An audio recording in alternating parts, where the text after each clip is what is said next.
Hello and welcome to Happy Times and Places, cloyingly upbeat or tortuously positive. Take your pick. It's a Doctor Who podcast, and I, Toby Haydock, have asked a friend to choose a Doctor Who story. I have to watch it, commentate along, and see if I can guess what their favourite things about each instalment might be.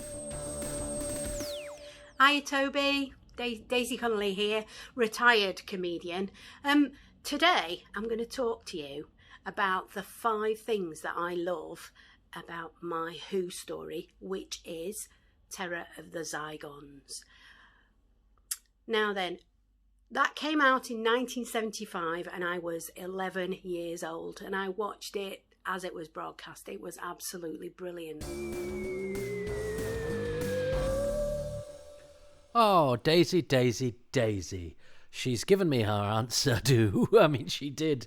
Oh, that's Daisy Connolly, retired stand-up, she says, but also writer. One of those very artistic people. She's you can't see the visuals, but she's there with her wonderful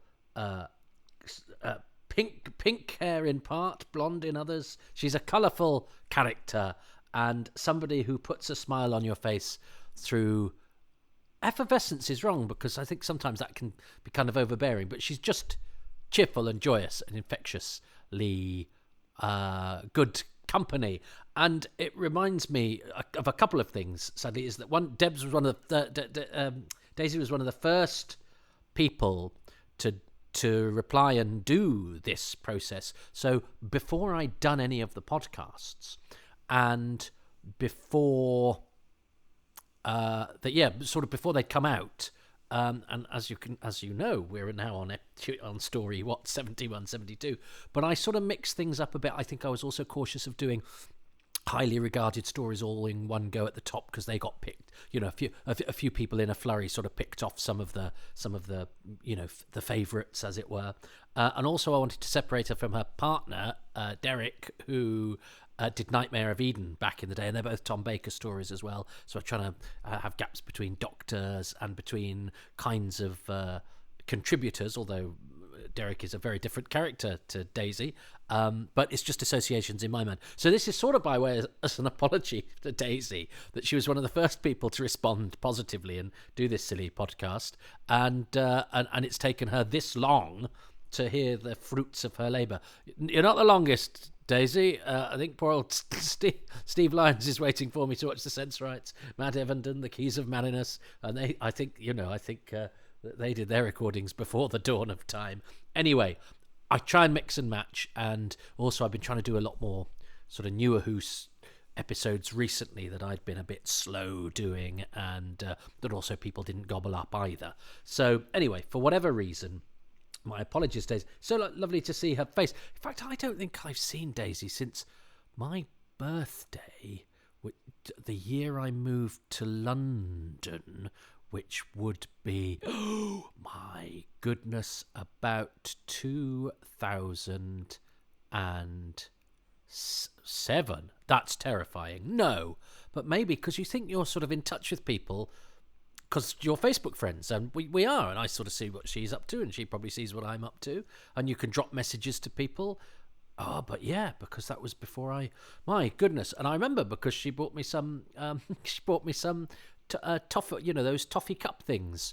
I remember bringing me those. It was a very sweet present. People, there's a few of my mates from the comedy circuit. It was the last time I had a proper sort of, because I was newly. Yeah, I was kind of on my own and in a bit of a funny old place, and so just sort of put the word out to a few mates, and nobody ever comes out for my birthday because it's January the 2nd when everyone's asleep. So I think I just put sort of word out on the circuit and just went, I'm going to be in this pub. It's the Queen of Hearts, I think. If anybody wants to join me, and to my surprise, quite a few people did. So my self-image of going, oh, nobody comes out for my birthday. In fact, I've just said it. As easily as breathing. Nobody comes out for my birthday. And actually some people, and not people that have ever been to my house. Do you know what I mean? Not people whose wedding I've been to and vice versa, turned out and socialised with me on my birthday. So it's a reminder, actually, sometimes to get over yourself, but also a real reminder of you've got friends out there and people who you care about and like, who you don't see for My God, 16 years. That is terrifying. I mean, she hasn't changed a bit. The hair colour's changed because her hair colour changes quite a lot. But she hasn't otherwise changed a bit. Well, nice to see you, Daisy, who is, yes, a multi-talented person and also does stuff online as well. So I'll give all the internet details at the end. But yes, Daisy's video is quite brief, so I think there'll be quite short points. And I don't know how much of a fan Daisy is. I know she likes Who. Both her and Derek are sort of aficionados of the finer things, by which I mean our kind of stuff. But I don't know if she knows her Douglas Camfields from her Timothy Coombs. Let's find out. But anyway, great to see her there. That was sort of mental housekeeping for me, really. But better out than in. I'm reminded, well, one, that she did that ages ago and has had to wait, and two, that I haven't seen her for ages, and three, she's really nice, and I've been looking forward to seeing what she has to say. So, gosh, time does now fly. But it's Terror of the Zygons, which is a story I might have quite a lot to say about, because it's one of those ones that there was the Target novel of. That's how I did. For me, this was a classic way of appreciating a Doctor Who story. I read the Target novel. Well, we had the Target novel first, so I looked at the cover a lot. And of course, it was called Doctor Who and the Loch Ness Monster. It's one of those ones that I always knew by a different title. I was quite shocked to discover it was called something else. And for many years, I would have called it would have seemed wrong to call it Terror of the Zygons, because those Target novels were my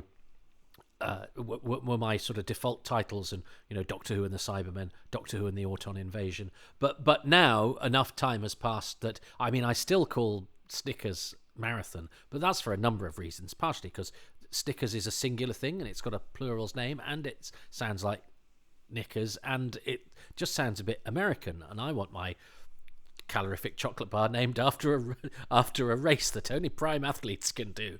But and also, I don't like change. I'm a Doctor Who fan. I don't like change, and yet I have with those titles. I now do think of this as Terror of the Zygons. I don't think of this as Doctor Who and the Loch Ness Monster, which is interesting, because I definitely would have done for a good few years of my early life, and I love that book cover. It's one of those great Chris Achilleos book covers with the Scarison on one side, the Zygon on the other, and the Doctor in the middle, and one of the brilliant sort of circular kaleidoscopic thing behind. Beautiful. So, and then it was one that I saw when I'd got to know a few fans, and I was given a few videos, bootlegs, blah, blah, blah. I'd started seeing the back catalogue now, but Zygons came quite late, and I think I spoilt it for me slightly. I've always had a bit of I've never had it up there in my top, even though anything in the Hinchcliffe Holmes era is high up. But this has never been as high as the sort of acme of that era, which to me is the acme of classic Doctor Who. And I think it's because when my friends showed it to me, they were editing something or they were doing something, and I saw Part 4 first. And Part 4 is atypical. And Part 4 also, of course, has the really bad bit with the Scarison, outside the window and that, chewing the thing, and it's not a great model shot.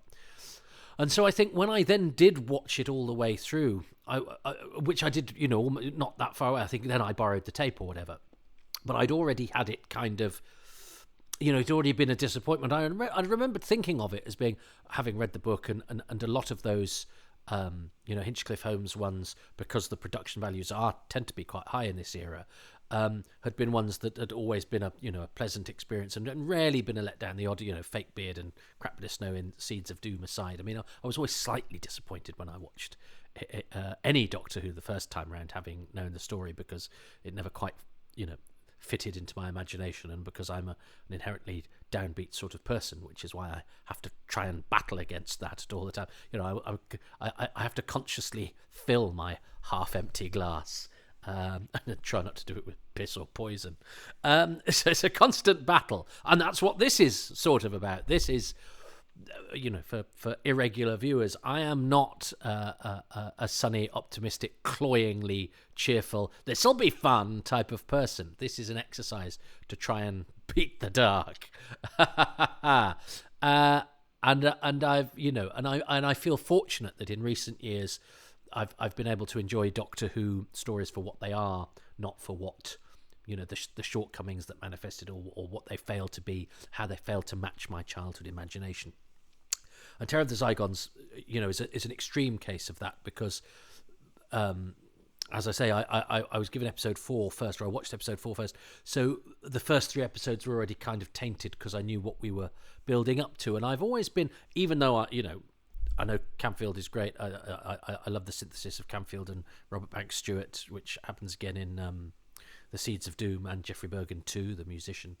But I'm feeling positive this time around, and I feel that on this occasion, and approaching it from start to finish, a lot of the sort of disappointment that I've maybe felt with this story, as I say, it's all relative. It's still really high on. It's still pretty high, but I don't know. I've just got a feeling, because of the way that this game plays out, and my experience of other stories recently, is that, and because frankly, I'm in the mood to watch Terror of the Zygons. So let's watch Terror of the Zygons, and hopefully have an awful lot of fun doing so. So I have it ready on the DVD, which mine was not even open, because it was one of the last DVDs, and I was in hospital when this came out, and with a very nasty bout of psoriasis.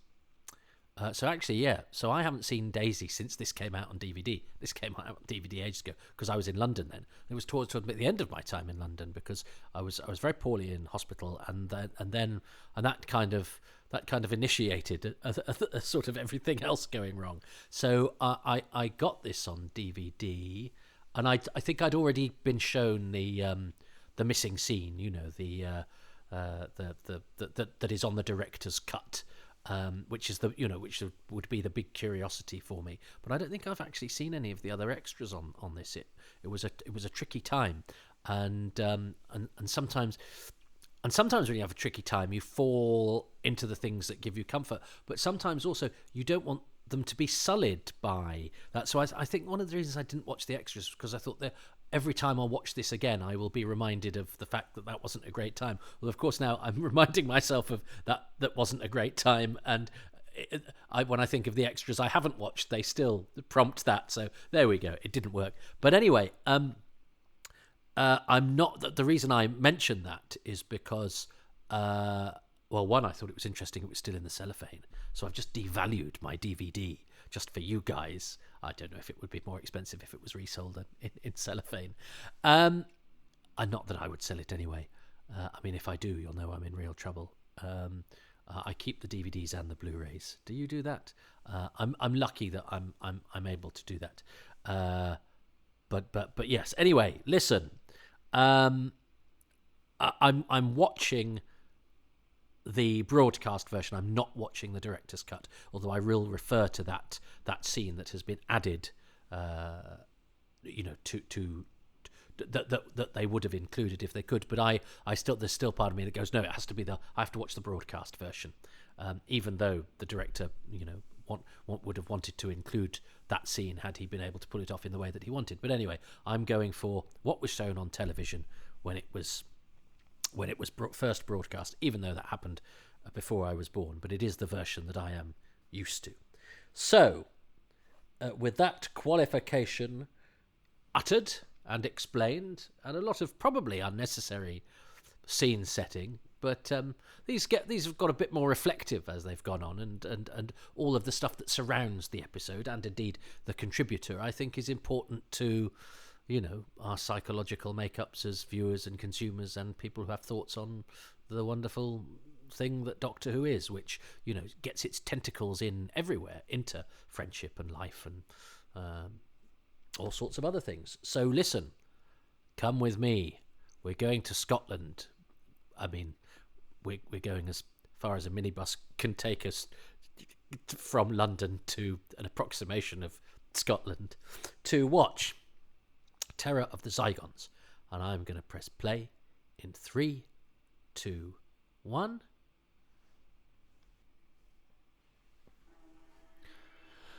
So here we go. Terror of the Zygons. I still sort of think of it as being part of season 12, although it starts season 13. It's like that weird cusp, isn't it? Because it was part of the production of season 12, but it was held over to open season 13, or that's how we see it. The Tom Baker seasons are quite oddly broken up, actually, and our decision of what fits where is it's not necessarily based on proximity sometimes. Anyway, let's not get into that. I was always quite pleased when I learnt that stories had links. So, and I never quite understood all of the details, when I was really young, but the Doctor has been summoned by the Brigadier, and that's something we found out about at the end of the last story. I always liked it because I think even though one of my earliest memories is season 18, and it's got the 3 E-Space stories, and lots of references. I for some reason didn't have it in my head that Doctor Who always referred back and forth. No, and I'm not talking about big continuity stuff now. I'm talking about little bits that made a story seem slightly linked and not just sort of arbitrary solo adventures. The model, I love that I talked through that opening model shot. Here's another bit of model shot, which I think is fantastic. Something about it being filmed at high speed and on film, and it being a model. I like a model. I prefer a model to CGI. Look at those little windows, and it's got a helicopter and it's got water.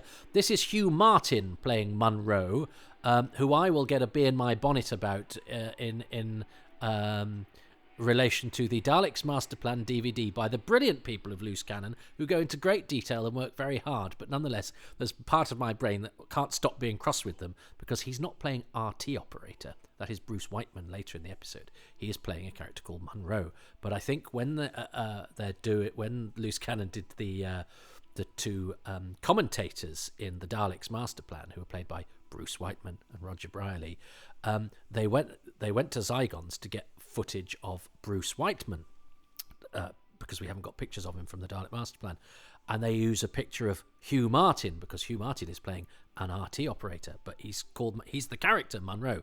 We'll see Bruce Whiteman later, and they get so much right in the Loose Cannon things, and I hate to be the guy that's going, I think you'll find, but and yet I am bringing myself up. I could have shut up because I don't want to denigrate their work, but that's one of the things where I go, oh no, you've got the wrong RT operator, that's Munro. So anyway, which is awful because I wouldn't want somebody to listen to the whole 4 episodes of this and just pick up on one bit that I get wrong and go, what about all the rest of it? So I say that not to boast that I know which the right RT operator is that should have been on the Daleks Master Plan reconstruction. I say it to point out what an awful sod I am, and why our psyche as Doctor Who fans actually means we're as bad as the ones that annoy us, or I'm as bad as the ones that annoy me. But it also speaks to our desire, to show our knowledge or for stuff to be right. And here's another one, Mr. Huckle, Tony Sibbald, who in Doctor Who magazine, when this story is shown to the class of 7G, is it? They don't realise he's an American character, and so the article goes, which effectively condemns Tony Sibbald's performance. You go, well, no, because he's using his own accent. You should know that, think I. He's not American, he's Canadian, but that on British telly in the 70s, that's enough. But his accent is not one he is assuming. That is his normal accent. And I'll forgive Class 7G, but I won't forgive the write-up, which again is the estimable Gary Gillett, I think, who is one of, if not the best writers about Doctor Who anywhere ever. His mixture of knowledge and application and interpretation, and most of all his brilliant way with words, means I would read anything he wrote about Doctor Who, probably more than once, probably many times. But here I am pointing out a bit I didn't like.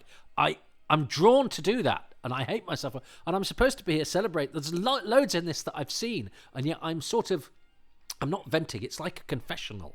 So I'm confessing things I don't like me for thinking, but actually the things I'm confessing are both two criticisms of great and skillful endeavours by other creative people that I'd hate to be on the receiving end of myself.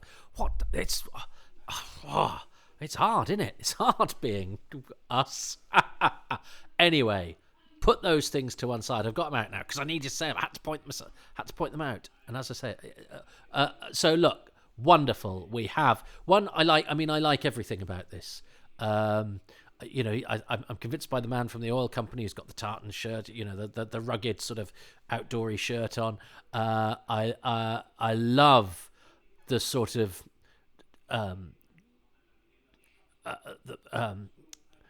the sort of dour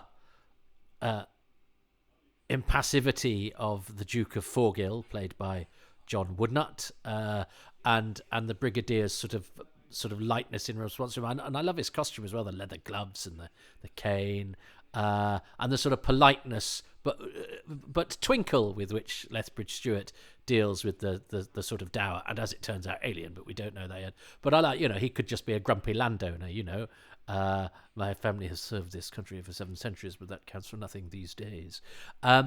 Although I am slightly shocked. Yes, he does acknowledge it, medieval in his attitudes. He's basically just said, if somebody trespasses on my property, I'm going to shoot them. Now, is this Robert Banks' Stewart's world of Doctor Who? Because I'm sure it's never been.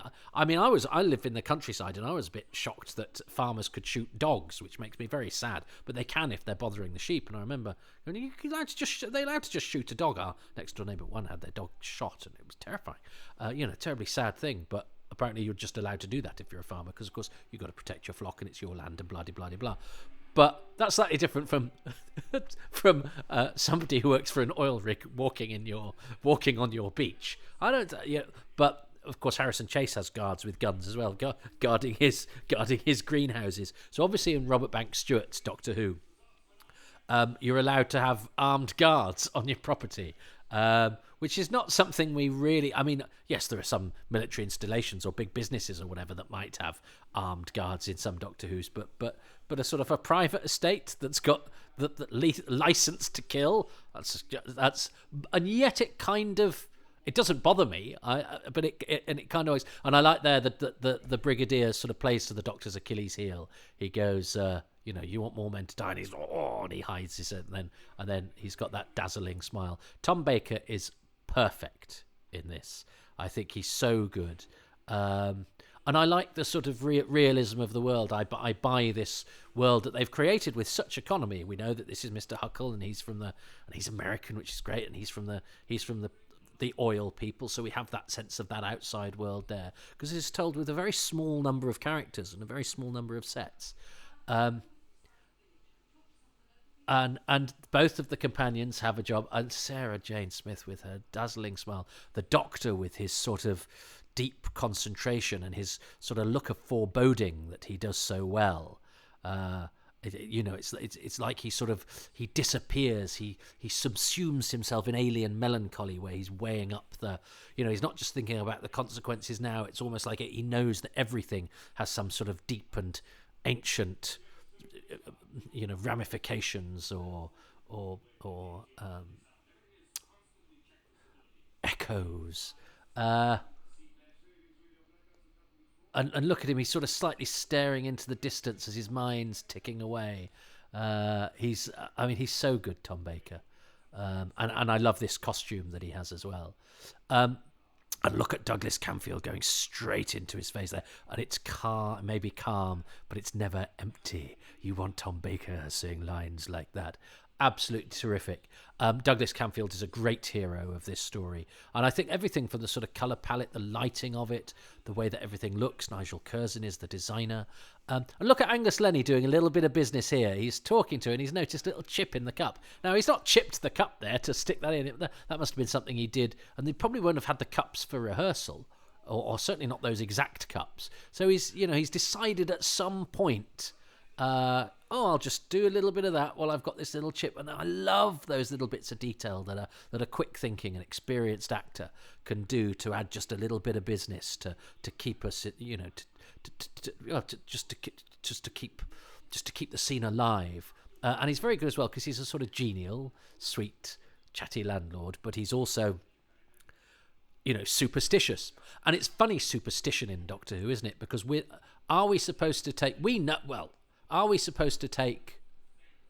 seriously his old wives' tales, and it's a bit like in the horror of Fang Rock as well. Are we supposed to believe in the beast of Fang Rock? I'm not sure that we are. I think they're supposed to be sort of weird superstitions, and yet the riposte to weird superstitions go, yeah, it's probably not likely to be some mythical beast. It's more likely to be a shape-changing alien, because that's much more rational. It's a bit like when Sarah has a go at Mr. Short, isn't it, in Robot, where she goes, oh, you're mad, you're like the blooming UFO people. And you go, yeah, but in this universe, the UFO people are right. Camfield is so good. Look at that. Look at the beautiful lighting on the monster and the human eyes. The Zygon design is great. I mean, there's nothing bad about this. And Lenny, I mean, Angus Lenny was well known to us when I was growing up because he was in 2 films that were shown quite a lot: 633 Squadron and The Great Escape. And he has a really good part in both, actually. So he's a movie star. And here he is, popping up in a couple of episodes of this story, giving genuine Scotsman, which is it's one of those things in the BBC's arsenal, isn't it? Well, we can't go to the actual Scotland, but we can bring bits of Scotland to us. But this is great, isn't it? This is, it is, it's ludicrous, silly sort of yokel superstition, but he does it with absolute conviction, even though he's quite a funny, fussy character.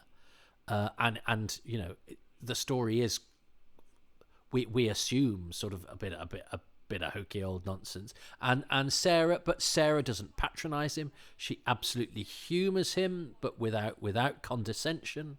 And he, as I say, he plays it dead straight. And look at this shooting here from the beautiful film, where you've got just the amount, the ratio of water to sky is visually attractive, and then you've got the fact that the human element, Munro, played by Hugh Martin, is a silhouette, and the light glistening on the sea behind and on the beach in front. It's a beautifully composed piece of filming there, and this works to me as Scotland, and the sort of the bare scrubby beach, and we've got the Caber here, played by Robert Russell, who's previously been Doctor Who as a guard in Power of the Daleks, and was working much later too. He was still working in the late 90s, early 2000s, and Harry's capable and got agency and is on his own, has driven off in the Land Rover and is getting to do a bit of investigating and also his doctory sort of stuff. But even a shot of him getting out of the Land Rover is just, it's a really nice low angle there that gets him far away and the vehicle in, but then gets him to come close up as well, using just one shot. Very economical, but with an eye. And Geoffrey Bergen's music, for those of us used to quite a lot of Dudley Simpson, is an interesting change, and it's moody, and it is quite similar to his score for Seeds of Doom. So I do sort of pair these stories together, really, because it's Camfield, Banks, Stewart, Bergen. And I've always felt a bit sorry for Munro here, because he survived the oil rig he works on being eaten by the Scarrison, spends all night in the sea, washes up on shore. He's safe, he's free. He's also got the information that could tell us that the rig didn't, was attacked by a monster. But because of the capital punishment that is able to be doled out by basically a farmhand, by a labourer, by a bodyguard or whatever, he's a gilly, isn't he? But because he has the power of life and death for anybody that's on the land.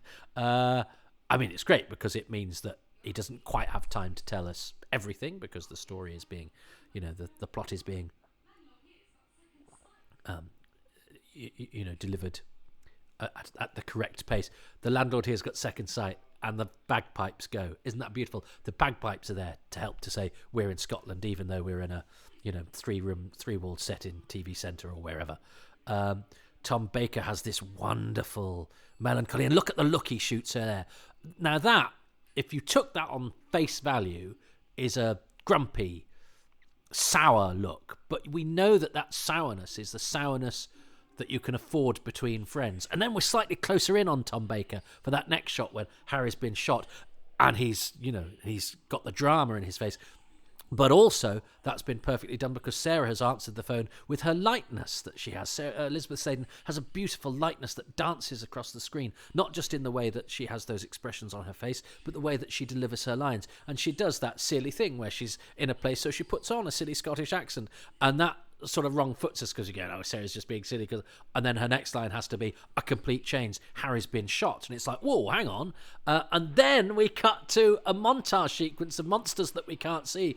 Beautifully lit, those bobbly hands, and the spaceship that is in itself, is organic itself. And that's not enough, even though the lighting's great. You've got fades as well to give it a slight oddness and abstractness. So to say that this is a completely alien environment and these things observing from afar, this whispering sort of chorus of malfeasance is something strange and odd alien incursion. It's so well done. This is Bruce Whiteman, who is another Camfield regular. He's one of he's Scott, the Australian commentator in the Daleks Master Plan. He's also William de Tournebou in The Crusade. So he's who should have been used in the Daleks Master Plan recon. And now I've got that out there, I'll shut up about it because, my God, they did 12 episodes of absolute brilliance, and so I should shut up. Because I'm sure in everything, I know in everything I've done there are mistakes because you've got your eye on some other things, and I'm not particularly grateful to people for pointing them out because I might probably have. Also, I probably noticed them when it was far too late to do anything about them. So shut up. I'm now regretting even saying that. But when I was building up to this, I thought I do need to point that out because it bugs me. But why I could have just pointed it out when I was talking to the dog. And in future, maybe that's what I'll do. But there is something about enunciating something, isn't it, to exorcise it, even though it's not. I don't even have a dog. It's nothing to do with me. It's a thing I was allowed for free as well, as a result of hard work from other people. Anyway, Sister Lamont is played by Lilias Walker, who is brilliant. They've given her a slightly shiny face and they've scraped her hair back. She's actually a strikingly beautiful woman in real life. She's in Nigel Neal's Beasts, amongst other things, in The Dummy, and she's in The Out of the Unknown with George Cole and Peter Halliday, also directed by Douglas Camfield. Is it The Last Lonely Man? Baker's so good at this. Look at the way he's sort of assessing this, and there's something great, isn't there, about it's a bit of a visual. It's a tooth mark. Which is going to give us the size of the beast, which is a great way of doing it. And look at the foreboding on his face and the calculation. Yeah, he's weighing that up. And this is a bit of a time jump. And obviously, and this is great for me as a kid because I used to have plaster of Paris, and we used to have these molds. You had all sorts of different shapes. Flat ones that were trilobites, things like that. But the ones I liked best were ones that were dinosaurs. And what you do is you mix up the plaster of Paris, you'd pour it into a mould, and then it would dry, and then hopefully you'd got rid of all of the air bubbles, and you peel it off carefully, and you'd have a white plaster of Paris Tyrannosaurus or Triceratops. Tyrannosaurus was hard because the arms would come off. Triceratops, you'd occasionally not get a horn if you didn't fill them properly. But if you got them right, you had this lovely model that you could then paint. That was fun. That was a real treat to do that when I was a kid. Look at that. I mean, the Zygon design is brilliant. And look at the light, the beautiful light, and the fact that the masks have the Friedlander trick of the human eye and the human mouth, and some good makeup means that it's there's a seamless move, seamless move from one to the other in the physiognomy. And of course, Harry being shot in the head, it was through Doctor Who I learned that you could shoot someone in the head and not kill them. I've actually recently done the gunfighters, and in the book of that, Phineas Clanton gets shot in the head at the gunfight at the OK Corral, but the bullet bounces off, and the bullet has grazed his skull. We're told here, whereas up until that point, I thought, well, if you get shot in the head, you're dead. I remember in the book the scene of Harry gets shot. He's like, well, how's he going to get out of that? So it educated me. Doctor Who informs, educates, and entertains, and I was entertained by being informed and educated that you could shoot someone in the head and not kill them. And in fact, I was talking to a friend of mine. She's so spooky. It's a wonderfully impassive and menacing performance. Lilias Walker was married to Peter Vaughan until he died not that long ago, and I never had. I've met and interviewed Peter, and I'm still in touch with his son Dave, but I've never met Ms. Walker because I don't think she's wild about giving interviews and stuff like that. Because we couldn't. I know we struggled to get people for the DVD of this as well. Certainly cast wise. That's brilliant, isn't it? All these close-ups that we've had, but they've been quite still. Look how close in this. That's a brilliantly impassive shot, and the no, but also when Harry moves, I love that, and the mouth open. I mean, this cliffhanger I could write a 10 billion word essay on, and they would all be positive. So everything from that. So we started with Harry, but when Harry moved, it becomes quite a messy shot, but it's deliberately messy because actually the shot is still held and framed very well, but it's the movement makes it messy because it's quite close up. But there's a reason for that. One, because we've been dealing with quite a lot of close-ups. The close-up of Sister Lamont, the close-up of Harry. Well, one, it helps when you've got small and probably quite sparse sets as well, because there's a budgetary element as well as the brilliant creativity. But those close-ups really help, particularly if they're of Tom Baker and they're quite foreboding. But the composition of each of those shots leading up to that cliffhanger is absolutely magnificent. And yeah, Harry starts to move and it gets a bit messy, but it's deliberately messy because it's a contrast to all the other close-up shots, and it suggests it's showing the fact that what Harry is looking at is itself messy and metamorphosing. It is, as we learn later, it is Sister Lamont, changing into a Zygon. So that sort of flurry of Harry and is a suggestion that something sort of of a metamorphosis is happening in his view. And then of course he's saying no, and then we cut to Tom Baker, Doctor Who, saying no, but in a completely different tone of voice. So that's a beautiful little jump from the same word to a different word, but with a different dramatic emphasis, which is so brilliant. And that shot of Tom Baker on the phone with the Brigadier in the background is great. And then you're close in on Sarah because she's reporting something in, and that's quite secretive. So again, that's another close camera, but that close camera is doing a slightly different job, but it's doing its job perfectly. It doesn't feel like it's the same, even though it's the same technique. It's a technique that's been used for a different reason. And I love the way that she's performing it too, because she's doing it quite sort of low key and quite chatty, but also quite slightly secretive. And then you have that shot of the hand, the Zygon's hand, and the sort of whoop of the special sound or whatever it is that accompanies it. And then you have her scream, and the scream sort of gets cut off, but also her scream is sort of counterpointed with the silent scream of the agape maw of the Zygon as it approaches her.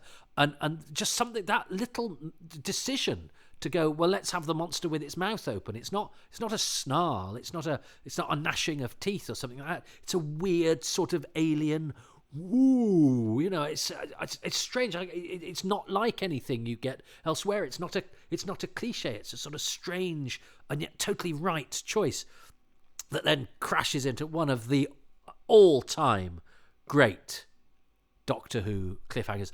I love everything, and it's our first sight of the monster, which is a fantastic design. And yeah, they look great in the spaceship with the lighting and all of that sort of thing, but it looks great in that, sometimes things that look great in their natural environment, as it were, look a bit disappointing when sort of hoiked out and stuck into a sort of normally lit studio. That doesn't at all. Well, one, because the lighting in this story is excellent, but two,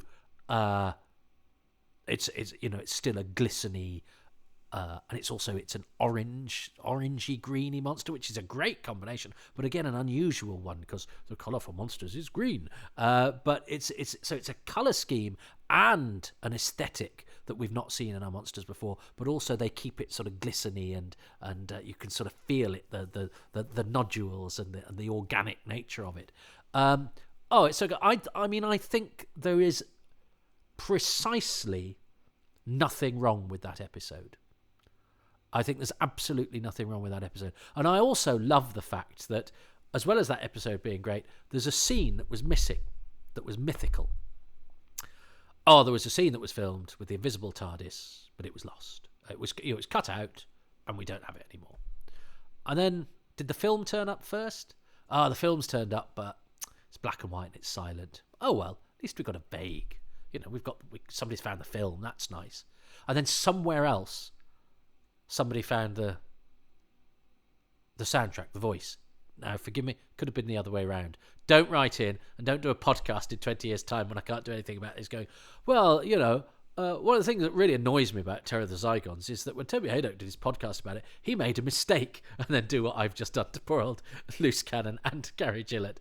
As I say, I do it to illustrate what I was about to use the word beginning with C, what an arse I am, rather than to call either of those gentlemen / bodies to account.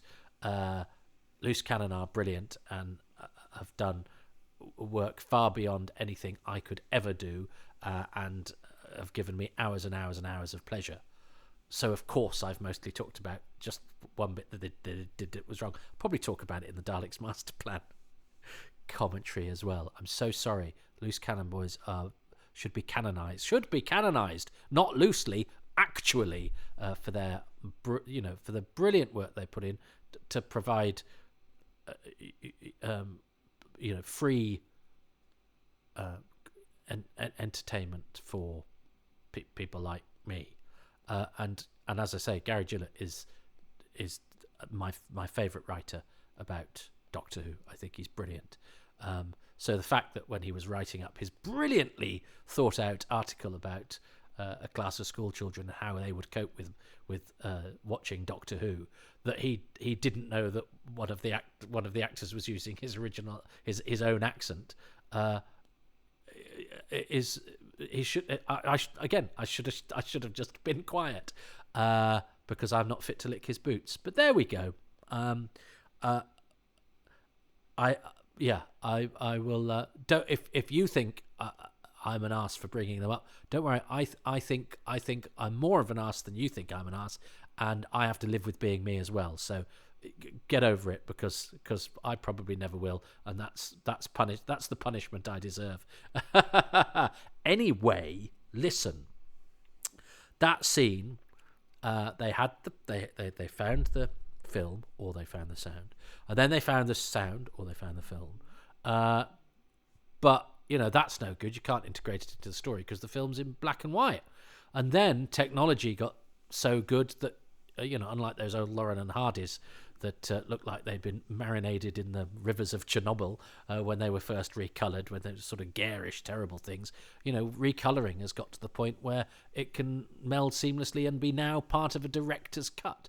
So isn't that one of the great sort of off-screen stories of being a Doctor Who fan? Is there was this, we got this in stages. We knew that there was this thing. Well, first of all, we knew the story, and then we knew about the circumstances of this scene that was made, but that was deemed unusable. Then, but it's lost. Oh, okay. Then we found a bit of it. Then we found the other bit of it, but we still can't. So we found a bit of it, but we can't do anything with that because it's missing another bit. Oh, we found the other bit. Okay, we can meld them together. Yeah, but it's in black and white. So we say, but we've now got to the point where we can make black and white colour. It'll work. And I just love that there's enough people out there sort of digging around, but also the fact that it shouldn't have happened, that a thing that had sort of three constituent parts that all needed to be brought together in order to make it work. We found, or were suddenly able to do, those constituent parts. I think that's extraordinary. I love that. It's one of the great joys of being a Doctor Who fan, is that we're there's always, we always have the possibility of there being something that turns up that we've no right to expect to turn up, that that helps to, our understanding or enjoyment or appreciation of the story. When, as I record this, Waris Hussein's diaries have just turned up. Well, they were always there, but either nobody thought to ask him, or he decided not to be forthcoming. I mean, I've been to his house, but whatever. So we're suddenly getting bits where we might not have had an exact date for something. Suddenly it's there and it's written down. It's a first-hand account. You go, oh, blimey! Suddenly this is all juicy and exciting at a time when you'd think that everything's been done and said and found. And in fact, I started doing the Too Much Information podcast because you still think, well, we've pretty much got as complete a picture as we'll ever get. And then suddenly, 2 or 3 bits of archival material come in and go, oh no, mate, you've got gaps to fill here, and actually that bit turns out to be wrong because we've suddenly found these things from 60 years ago that change our understanding or clarify our understanding. And I wonder if there must be other television programs, there must be bits of Bergerac that are missing that we don't understand or don't know, that nobody has gone looking for. So, it's only because Doctor Who fans are so active. If this much of Doctor Who and stuff exists and has been found because we're looking for it, there must be other programs that aren't so beloved or don't attract such, finicky geeks that, they get annoyed because the wrong person with headphones on is used in a photographic reconstruction of something long lost that we happen to have the soundtrack for. Is there a cellar somewhere that's got all the film offcuts of, I don't know, an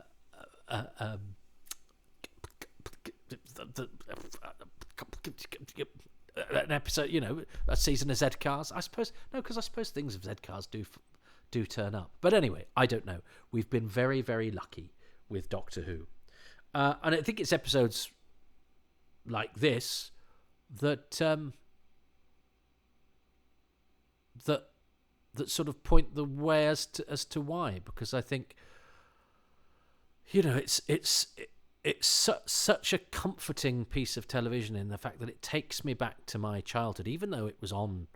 I was born when this was on, but I'm too young to remember it being on. But the Target novel, I certainly read as a child, and that story stayed with me. They all did. But it reminds me of the sort of Doctor Who of my youth, and of the kind of entertainment that we had that was sort of exciting, and full of jeopardy and full of adventure and full of scares, but never distressingly so. There's nothing even though it deals with danger and jeopardy and scary monsters, it's not unpleasant. It's not crude and visceral, although the Zygons themselves are quite viscous. But and that's partially because those 3 characters, well, 4, but Sarah, Harry, and the Doctor are a great team. It's the last time they're together properly. They've all had brilliant things to do in this episode. Tom Baker's wonderful sort of brooding presence, the sort of import with which he injects everything with his, that classical tenor of his, and Harry just being straightforward and brave, and he's a doctor and he just gets on with it, and he's pleasant company, and he's a joy to be around. But Sarah Jane, with that little smile, a little bit of enthusiasm with which she injects everything, the way she dances across the screen, not just physically, but facially and vocally. I love her. Oh, God, I'd marry her. I'd love to marry Sarah Jane Smith. And I'm not saying that in a leery sort of way either, although she's a very attractive woman. She's beautiful. But because of who she is, because of what because she's Sarah Jane. Because she's fun, and she's brave, and she's witty, and she's the way that she, as I've said, dances so many times. I've never thought of this in terms of Sarah Jane before today, but she does. She sort of dances across the screen, and every move that she does sort of makes it flicker with life. Oh, I love Sarah Jane Smith. And she is involved in the cliffhanger. And the cliffhanger is, I mean, there's so many good things about that episode. From all of the key players, Bank Stewart, Camfield, Bergen, Nigel Curzon, the designer, all of the cast, including Tony Sibbald, the Canadian, using his actual accent. the monster design. Jim Atchison's the costume designer, isn't he? John Friedlander.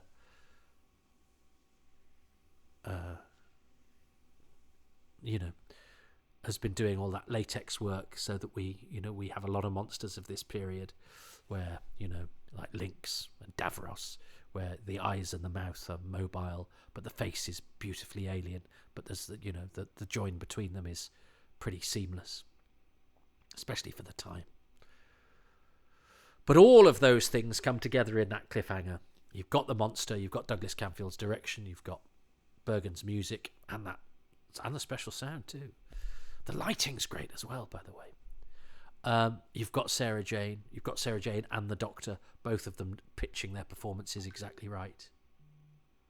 And they all come together in that cliffhanger, which has that hand and that brilliant and that genius touch of just going, let's just have the monster with its mouth in a sort of O shape. It's not gnashing its teeth, it's not gnarling, it's not snarling, it's not trying to bite her, but it's curious and weird and strange. And of course, she's screaming, and yet it's the one with its mouth. I love that cliffhanger. If Carlsberg made cliffhangers. So the cliffhanger is my favourite thing about episode 1. An episode 1 of Terror of the Zygons, because I haven't seen episode 4 yet. This is so much the better way to enjoy it. Is, I think, perfect. There is nothing. The model shot of the oil rig is beautiful. The night shooting, I know it's a model, so of course they can make it at night, but it's at night, and the lighting, the interior lighting, is beautiful. The colour palette is good. The Doctor's even got a sort of bit of tartan to augment his costume. The little gentle ribbing of the Brigadier. The relaxation in John Levine, because he's working with Douglas Camfield, so he's just a little bit more naturalistic and a little bit more...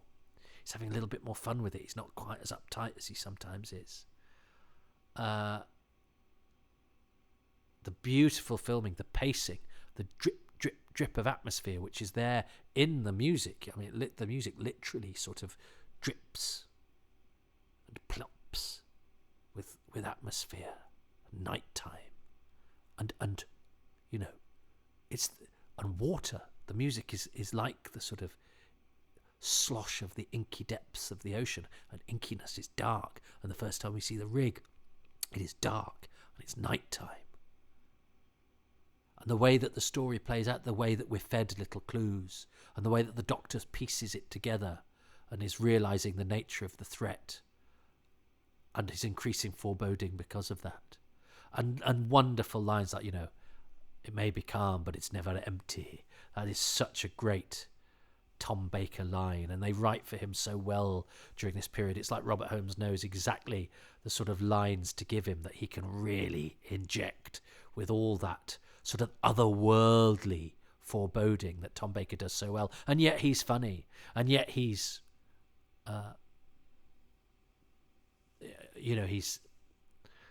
he's impudent with the Brigadier, but then playful as well. And he's sort of sour with Sarah, but it comes from a sort of place of mutual understanding and respect.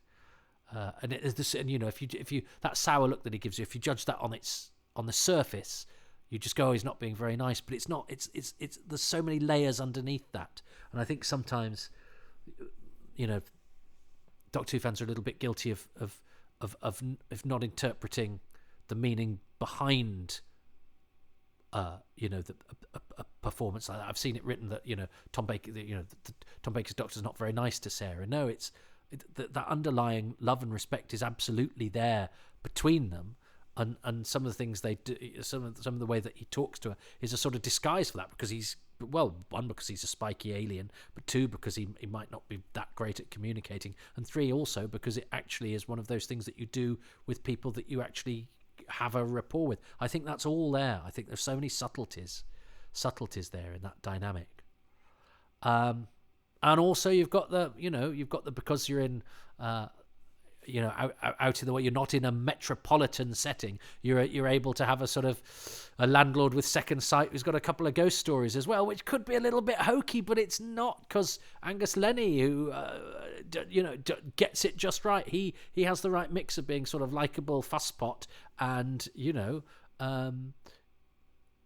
mystical storyteller, and it has fun with that. It has its cake and eat it with that. It sort of says, this is fun and a bit silly, but actually if we take it all deadly seriously, it helps us. It gives ballast to the fact that this story is about futuristic aliens and stuff, but we're going to make it work twice as well, because we're going to grab mythology from the past, and of course an unsolved mystery, the Loch Ness Monster, which is this great part of our legendary cultural storytelling, to give it another dimension. So yeah, of course they realize that, at the end they go, oh, well, it's coming from Loch Ness. Well, although we get that in episode 2 as well, don't we, when the Brigadier triangulates where it's come from. So you suddenly got, and as I say, the book of this was called Doctor Who and the Loch Ness Monster. So you've got that I almost didn't mention, because you almost take that for granted, the fact that this is the story that explains the Loch Ness Monster. And we love a Doctor Who story that explains, anything from putting the Great Fire of London to any sort of myths that we have. Certainly when I was a kid, any Doctor Who story that sort of explained a thing, I was suddenly like, what, my program actually has the answer to that thing that we learnt about in school. Oh, great. So it's got all of that. It's perfect. It's a wonderful instalment of Doctor Who. Now, I caught a little bit of Daisy's introduction there, and she said she's going to choose 5 things. So I don't know if she's going to choose episode by episode or not, because bear in mind, she hadn't had the advantage of listening to any that had gone out, because I hadn't done them at this stage. So it may be that the rules have not been adhered to in the way that regular listeners may be used to, but because this is from early days. But let's see, I may be preempting that incorrectly. What's Daisy's first choice / hopefully favourite thing from episode 1? And the first thing of my 5 things that I'm going to talk about is the ship. Organic technology. Fantastic. That idea absolutely blew me away when I was younger. And we've seen it lots of times since. We've seen it as GOM2 in the episode of Next Generation, which is called Tin Man. Farscape had a living ship with a symbiotic pilot, didn't it? And then recently, Star Trek Discovery has a spore drive, which again brings in that organic technology. I found that fascinating. Now, there we go. There's me going, I don't know if Daisy knows the difference between Douglas Camfield and Timothy Combe, and she's just then given me an education in stuff that I know nothing about. So there we go. Because, of course, Derek and Daisy are very knowledgeable about Star Trek, and of course Farscape hadn't even considered. So she knows her stuff, does Daisy, which is why I asked her. As I say, I just wasn't sure how well she knew her Doctor Who. That's a great choice. I mean, the ship would have been something I would have chosen, but I didn't choose it for episode 1 because I couldn't not choose the cliffhanger, and because it's an embarrassment of riches. But I suspect in episodes 2 or 3, probably I had half an eye on next week. I've got to choose the ship, which I now cannot, because the rules are, if it gets chosen, I can't then choose it.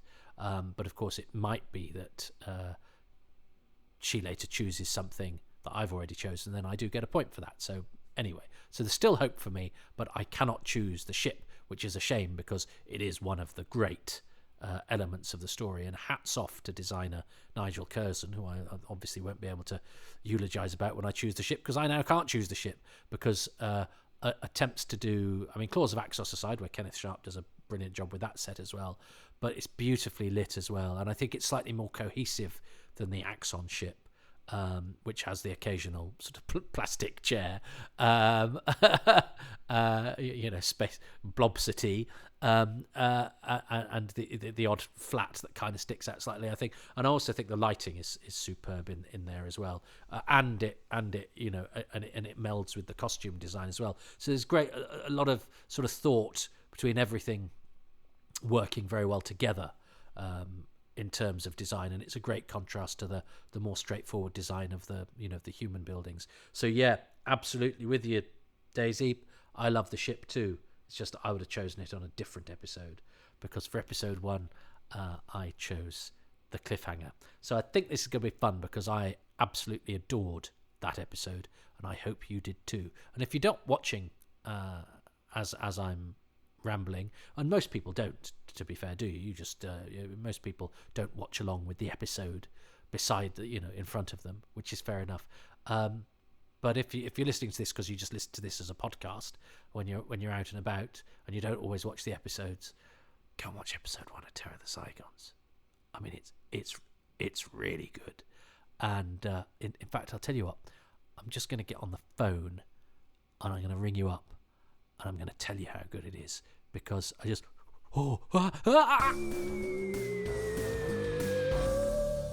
Well, hello everybody, and welcome to episode 2 of Terror of the Zygons, and episode, well, whatever this is, of Happy Times and Places. I'm not counting. Anyway, what a delight to reconnect, even though without doing so, I mean, actually, with Daisy Connolly, reformed comedian, as she said, also writer. I'm sure Daisy has written erotic fiction. I've got a feeling when we were doing sort of comedy workshops and stuff, word got out that Daisy wrote for Mills and Boon, but I could be wrong. I'm sure she will tell me when she listens to this. But I remember being quite envious just of the idea of having, books in print and published. I thought that was a great endeavour, but not one I'd be able to turn my own skills to. But I like the idea of doing it. But yeah, multi-talented, artistic type is Daisy, and they're called Toffee Fee, the gift she got me at my birthday when colleagues came out, when I was at a pretty funny old place. And I'm always a glass half empty person. My sense of humour is such that I will, look on the pessimistic side of things, and I always, I will always, think I'm in a worse place probably than I am. But I think it's because I don't want to be too optimistic, because I don't like being disappointed. But also, I was brought up not to blow your own trumpet, which is, not to get ideas above your station. So, I never want to appear confident, happy, because I suspect I'm not. But I'm always cautious of that, which is why my perspective is always it's a bit rubbish. But loads of people, loads of lovely friends came out on that birthday, which is the 2nd of January, which is a very bad time to have a birthday. Maybe that's why I'm pessimistic and glum, is because I was born on the day that the nation sleeps. But all I had to do was put the signal out, and colleagues came out, and some, like Daisy, brandishing Toffee Fee. And, sometimes you get a present that you weren't expecting, and that you didn't know you want, and it actually turns out to be the best present. One Christmas, it was a book about Simon D that I didn't know existed, and it was just a stocking filler because the bookshop was closing down, and I remember saying, "Oh, where'd you get that?" "Oh, it was just had a reduced sticker on it, so I got it. Thought you might be interested," and I read it from start to finish very quickly. And it wasn't one of my main presents at all, and I can't remember what else I got in January 2006, but I remember those Toffee Fee. Thanks, Daisy. So, and Daisy has also now given me an unexpected gift in Terror of the Zygons, learning to watch it from start to finish and appreciate it unfolding. And I'm trying, not to have foreknowledge. I do have a little bit of foreknowledge, but watching it in the way that Happy Times and Places makes you watch it, which is watch it unfold. Hopefully watch it without any preconceptions, and definitely watch it with the attitude that one is to be positive. That was really easy to do with episode 1. I'm not sure Daisy's choosing things specific to each episode. Remember, she was recording her stuff, I think, before one of these had even gone out. So everyone was flying blind a little bit. So she says it in her intro, she's choosing 5 things. She's already chosen the spaceship, which has clobbered me because that definitely would have been one of my choices. The globby pizza interior of the Zygon ship. That's gone. So kudos to designer Nigel Curzon. I will not be able to bestow an honour upon you, Mr. Curzon, but Daisy already has. But that's definitely one of the best things about the story. But let's see if I can find another 4 more, including one specific to this episode, episode 2, which I am going to start watching in 3, 2, 1. For those who are keeping track of the media on which Toby Hadoke's Happy Times and Places are consuming their particular episodes, I watched episode 1 on Blu-ray, but thanks to some jiggery pokery by my other half with the robot lady at the end of it. I don't think she's a robot lady, she's an actual lady. We're now back on BritBox because there'd been some sort of calamity, which means that it had been assigned to me and not... Anyway, let's not get into that. We have the recap, and I think, it's just a reminder of how gorgeous that cliffhanger, and I can't... But it's got the added thing of, because it doesn't go into the closing titles, the scream sort of echoes and then gets cut off and goes to silent. I don't know what it is you call that, doing that with the sound, but it's a distinctive way of having the sound where it sort of echoes and goes. And the sound man is Mike McCarthy, Michael McCarthy, who's done loads. He was actually hired to do the sound on the remount of Shardy, the bits with older Tom Baker, because producer Charles Norton, I think, wanted it to be authentic. So Michael has a long connection with Doctor Who, but I interviewed him and Pat Hyam, Graham's operator, and I assumed they'd been in touch for years and years and years, but it was only during the course of the interview that they'd got together again after years to be interviewed by me, and used it as an excuse to hook up again. So that was lovely to be part of. Anyway, we have Lilias Walker here as the very scary Sister Lamont. They've made her face a little bit shiny, haven't they? And yeah, she's very spooky, because this is, of course, a doppelganger story, which is a lovely motif. It's a lovely recurring, science fiction storytelling implement, if you like. The use of scary doubles and replacements, and aliens amongst us, and all of that. It's quite a sparsely inhabited story. So there's only 3 Zygons, and they, disguise themselves as Sister Lamont. It's Lamont, isn't it? It's Lamont. It's not Lamont. So I must say Duncan Lamont, who was, of course, in the Quatermass Experiment and Death to the Daleks. It's a bit in the decompression chamber. I think this is always a bit weird. Oh, and doesn't she spot it through the door? Yes, she's about to spot it through the door, I think, now. And you get a glimpse of it, don't you? In that, look, I love that. The Zygon, I think the Zygon designs are so brilliant. But that is a beautiful glimpse. And I've got this picture. I've got a really good quality copy of the picture of the Zygon at the decompression wheel, making it shut. The Zygon costumes are absolutely magnificent. If you look carefully, you can see the join at the waist. But I think you'd have to be very ungenerous not to say that colour, texture. I love the fact they're slightly orange, and the orange and green light here in the spaceship really helps. I never think doors quite work in organic spaceships, because they have to be able to sort of work in a studio. So they're always a bit flatter and more and more sort of geometric than everything else. But you can see their veins. I think it's so amazing, and the lighting in here is absolutely terrific. Yeah, yeah. I'd forgotten about this. This is that they capture Harry and basically say, and now we are going to behave as if we have been written by Chris Chibnall, and we're going to stop the story and explain everything. They're not explaining how they feel, at least, but but it really is sort of exposition central. So having had a perfect episode 1, scripturally, this really is, hello, you're our prisoner, info dump, which, but it's kind of getting away with it because the visuals are so extraordinary. The music is lovely. The lighting, please, again, there's the Scarrison, which I'm slightly worried about. That was okay. The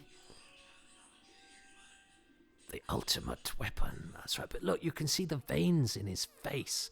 And it's a very different performance from the Duke of Forgill. I've got a feeling, isn't he? He's credited as Duke of Forgill in this episode, John Woodnutt, even though you don't see him. Oh, Tom Baker's look of concern there is excellent. He's flippant, but he's very, very good at showing when this is a really weighty issue and he's genuinely, concerned. Great model of the spaceship there. Yeah, I'm telling you even more stuff now. I mean, anything you want to know. I've got a good recipe. Oh, I like the fact that it's lactic fluid, though.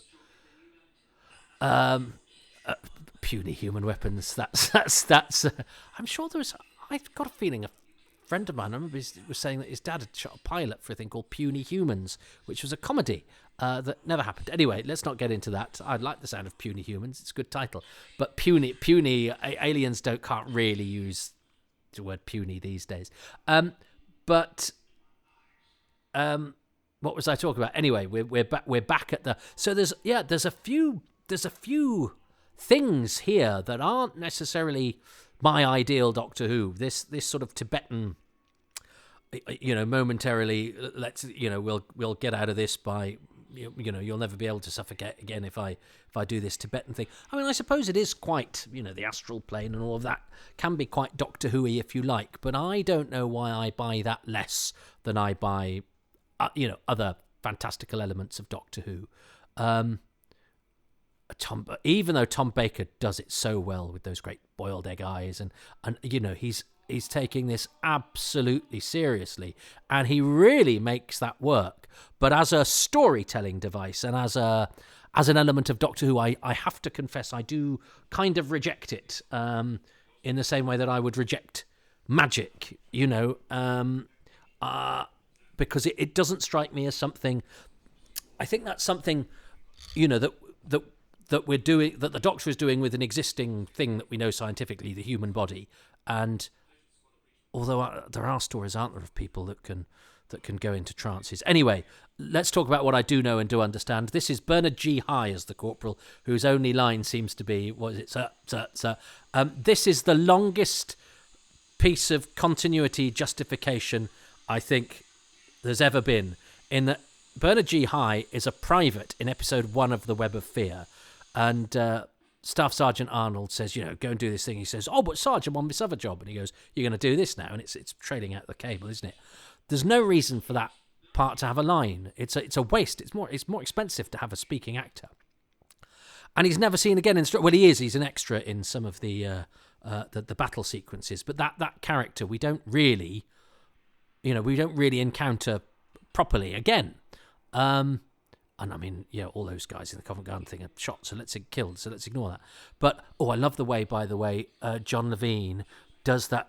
John Levine becomes a much better actor under Camfield. I love the way when he's doing that bit with the decompression controls, he just puts his hands to his face because he's unsure. And again, it's because, I don't know how, Camfield has relaxed John Levine, and those little touches just make the character more believable and more real. And it's, it's a much more comfortable and actually much better and much more naturalistic performance. I mean, I love Sergeant Benton anyway, but he just seems he's slightly gutsier and more realistic. He's always great at the sort of puppy dog loyalty and the comedy moments, John Levine. But I think with Camfield, he just gets better at the sort of the more realistic, earthy stuff. I mean, my criticism of the Buddhism thing is the Tibetan thing is not leveled at any of the way that it's done by the director or the actors, but I question its way of getting out of danger, in the sense that it sort of comes out of nowhere just for the convenience of, and it's like saying, well, any piece of jeopardy I invent I can get out of because I'll just come up with a thing. It feels like a bit of a cheat to me. Does this poor guy get trodden on? I think he does. This is great. It's spooky, misty, Camfield. Great. Well done. Beautiful. That's not bad. Right. So here we have Bernard G. High, who I think we tried to get for the commentary for this. I'm not on the commentary for this, but I did help with getting the personnel together. And it was really hard because there weren't many people around. But Bernard G. High has one line in the Web of Fear Part 1. And you go, why have they got a one-line soldier who doesn't do anything else? And then years later, he comes back and he's been promoted to corporal in Terror of the Zygons. And I like to think that Camfield was playing the long game to go, I need to create... continuity within this paramilitary organisation that will become a very important part of Doctor Who. Whereas Terence Dix does it in the novel, he makes that Corporal Palmer, and Corporal Palmer is, of course, in the Three Doctors. And I was always a bit disappointed that, because I liked it when Corporal Bell appeared a couple of times, when it was more than just the ones that we know, Yates, Benton, and the Brigadier. And the idea that Corporal Palmer returned from the Three Doctors really appealed to me. And actually, he doesn't. And actually, he also makes the soldier in Part 3, Corporal Palmer as well, which he isn't. He's just another soldier, Peter Simmons' character, who we will see later. Did I say last time that Tony Sibbald, he ended up in Thailand, but he died by the time we wanted to get in touch with him. But he's Chuck Marshall in Quatermass, the Ealing, the Euston 1979 production with John Mills, and it's a really nice part. He's an American veteran astronaut who's only seen on a screen, but he gets to do lots of we've seen these things from space and they killed everybody kind of stuff, and he gets to and it's all over a sort of really bad satellite link, and it's a nice piece of work. It's a good part, even though it probably only took up a couple of days filming. He's also in The Nightmare Man as well, but yeah, this is all great stuff. Yeah, so even though now I've been critical, but only because Part 1 was so perfect, but it's both of my criticisms, the exposition dumping, which seems really odd, and the Buddhism thing, I don't mind either of them, because although they might be shortcomings in the script, maybe, I overlook that they haven't spoilt my enjoyment of the episode for a second. I'm only saying this because I have to comment. I have to commentate. It's the nature of the podcast. Is that because they're done with such utter conviction, and because everything else is done so brilliantly, the production is so skilled and the acting is so good and the visuals are so wonderful, I don't mind them. And that's interesting, isn't it? That we forgive stories we like their shortcomings sometimes. The Zygon transformation is excellent as well. That's a beautiful. You can see the CSO slightly on the cable there, but that's fine.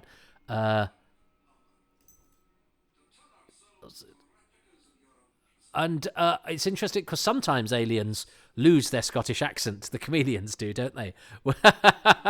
But I think it's quite nice that the Zygons keep their Scottish accent when they're playing us. Maybe that shows a little bit of advancement in sophistication, that we go, well, why do suddenly aliens have to speak RP? And of course that's a real giveaway as well. If there's suddenly the alien disguising itself as somebody went, and now I shall talk like this, we go, oh, why have you suddenly gone to RADA? That's the end of Tony Sibbald, isn't it? But yeah, he had a decent career. He was a sort of stock. I mean, he's in A View to a Kill. He's sort of stock American working guy on British TV for quite a while, even though he was Canadian. That's Jimmy Muir there with his face in his hands. I think he pops up quite a lot in Zygons, but he pops up a lot he's in Pirate Planet, he's in Sharda. He's a regular supporting artist. Is this where he says, nonsense, I was on duty? Ha ha ha ha. I mean, I know the Brigadier's now a much funnier character than he was when he was thought on, but I do like that. That's pretty grim. That man's been trodden on by the Loch Ness Monster.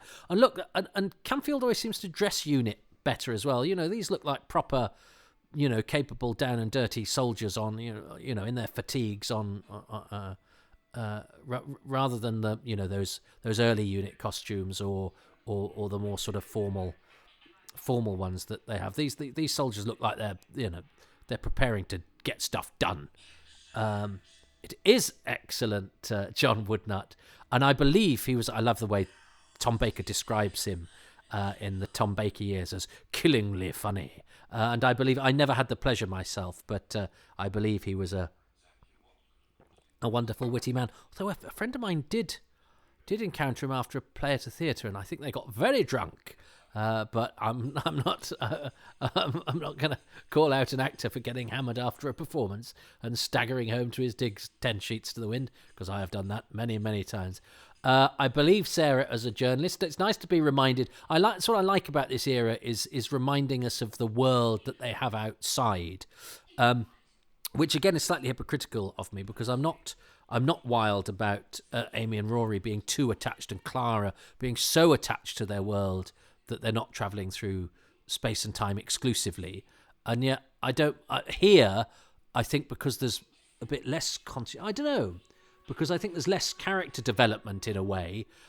It's nice to see that they have real lives, and I love the way Elizabeth Sladen types with a biro in her gob, because it's just real yet quirky, and it's a little bit of business, but it's not too much and too messy.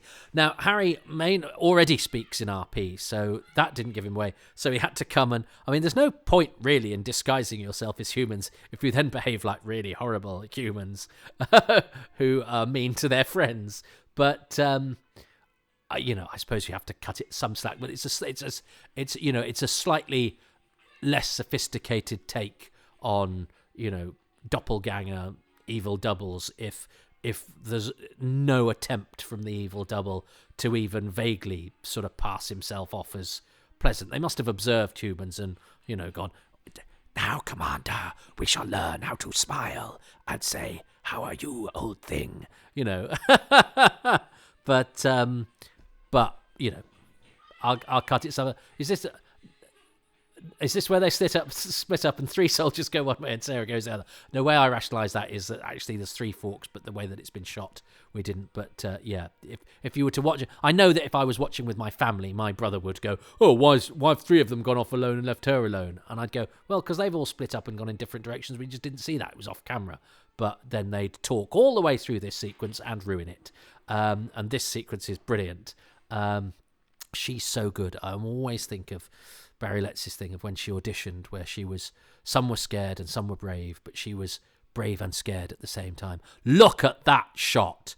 Absolutely brilliant film camera work. Peter Hall, I think.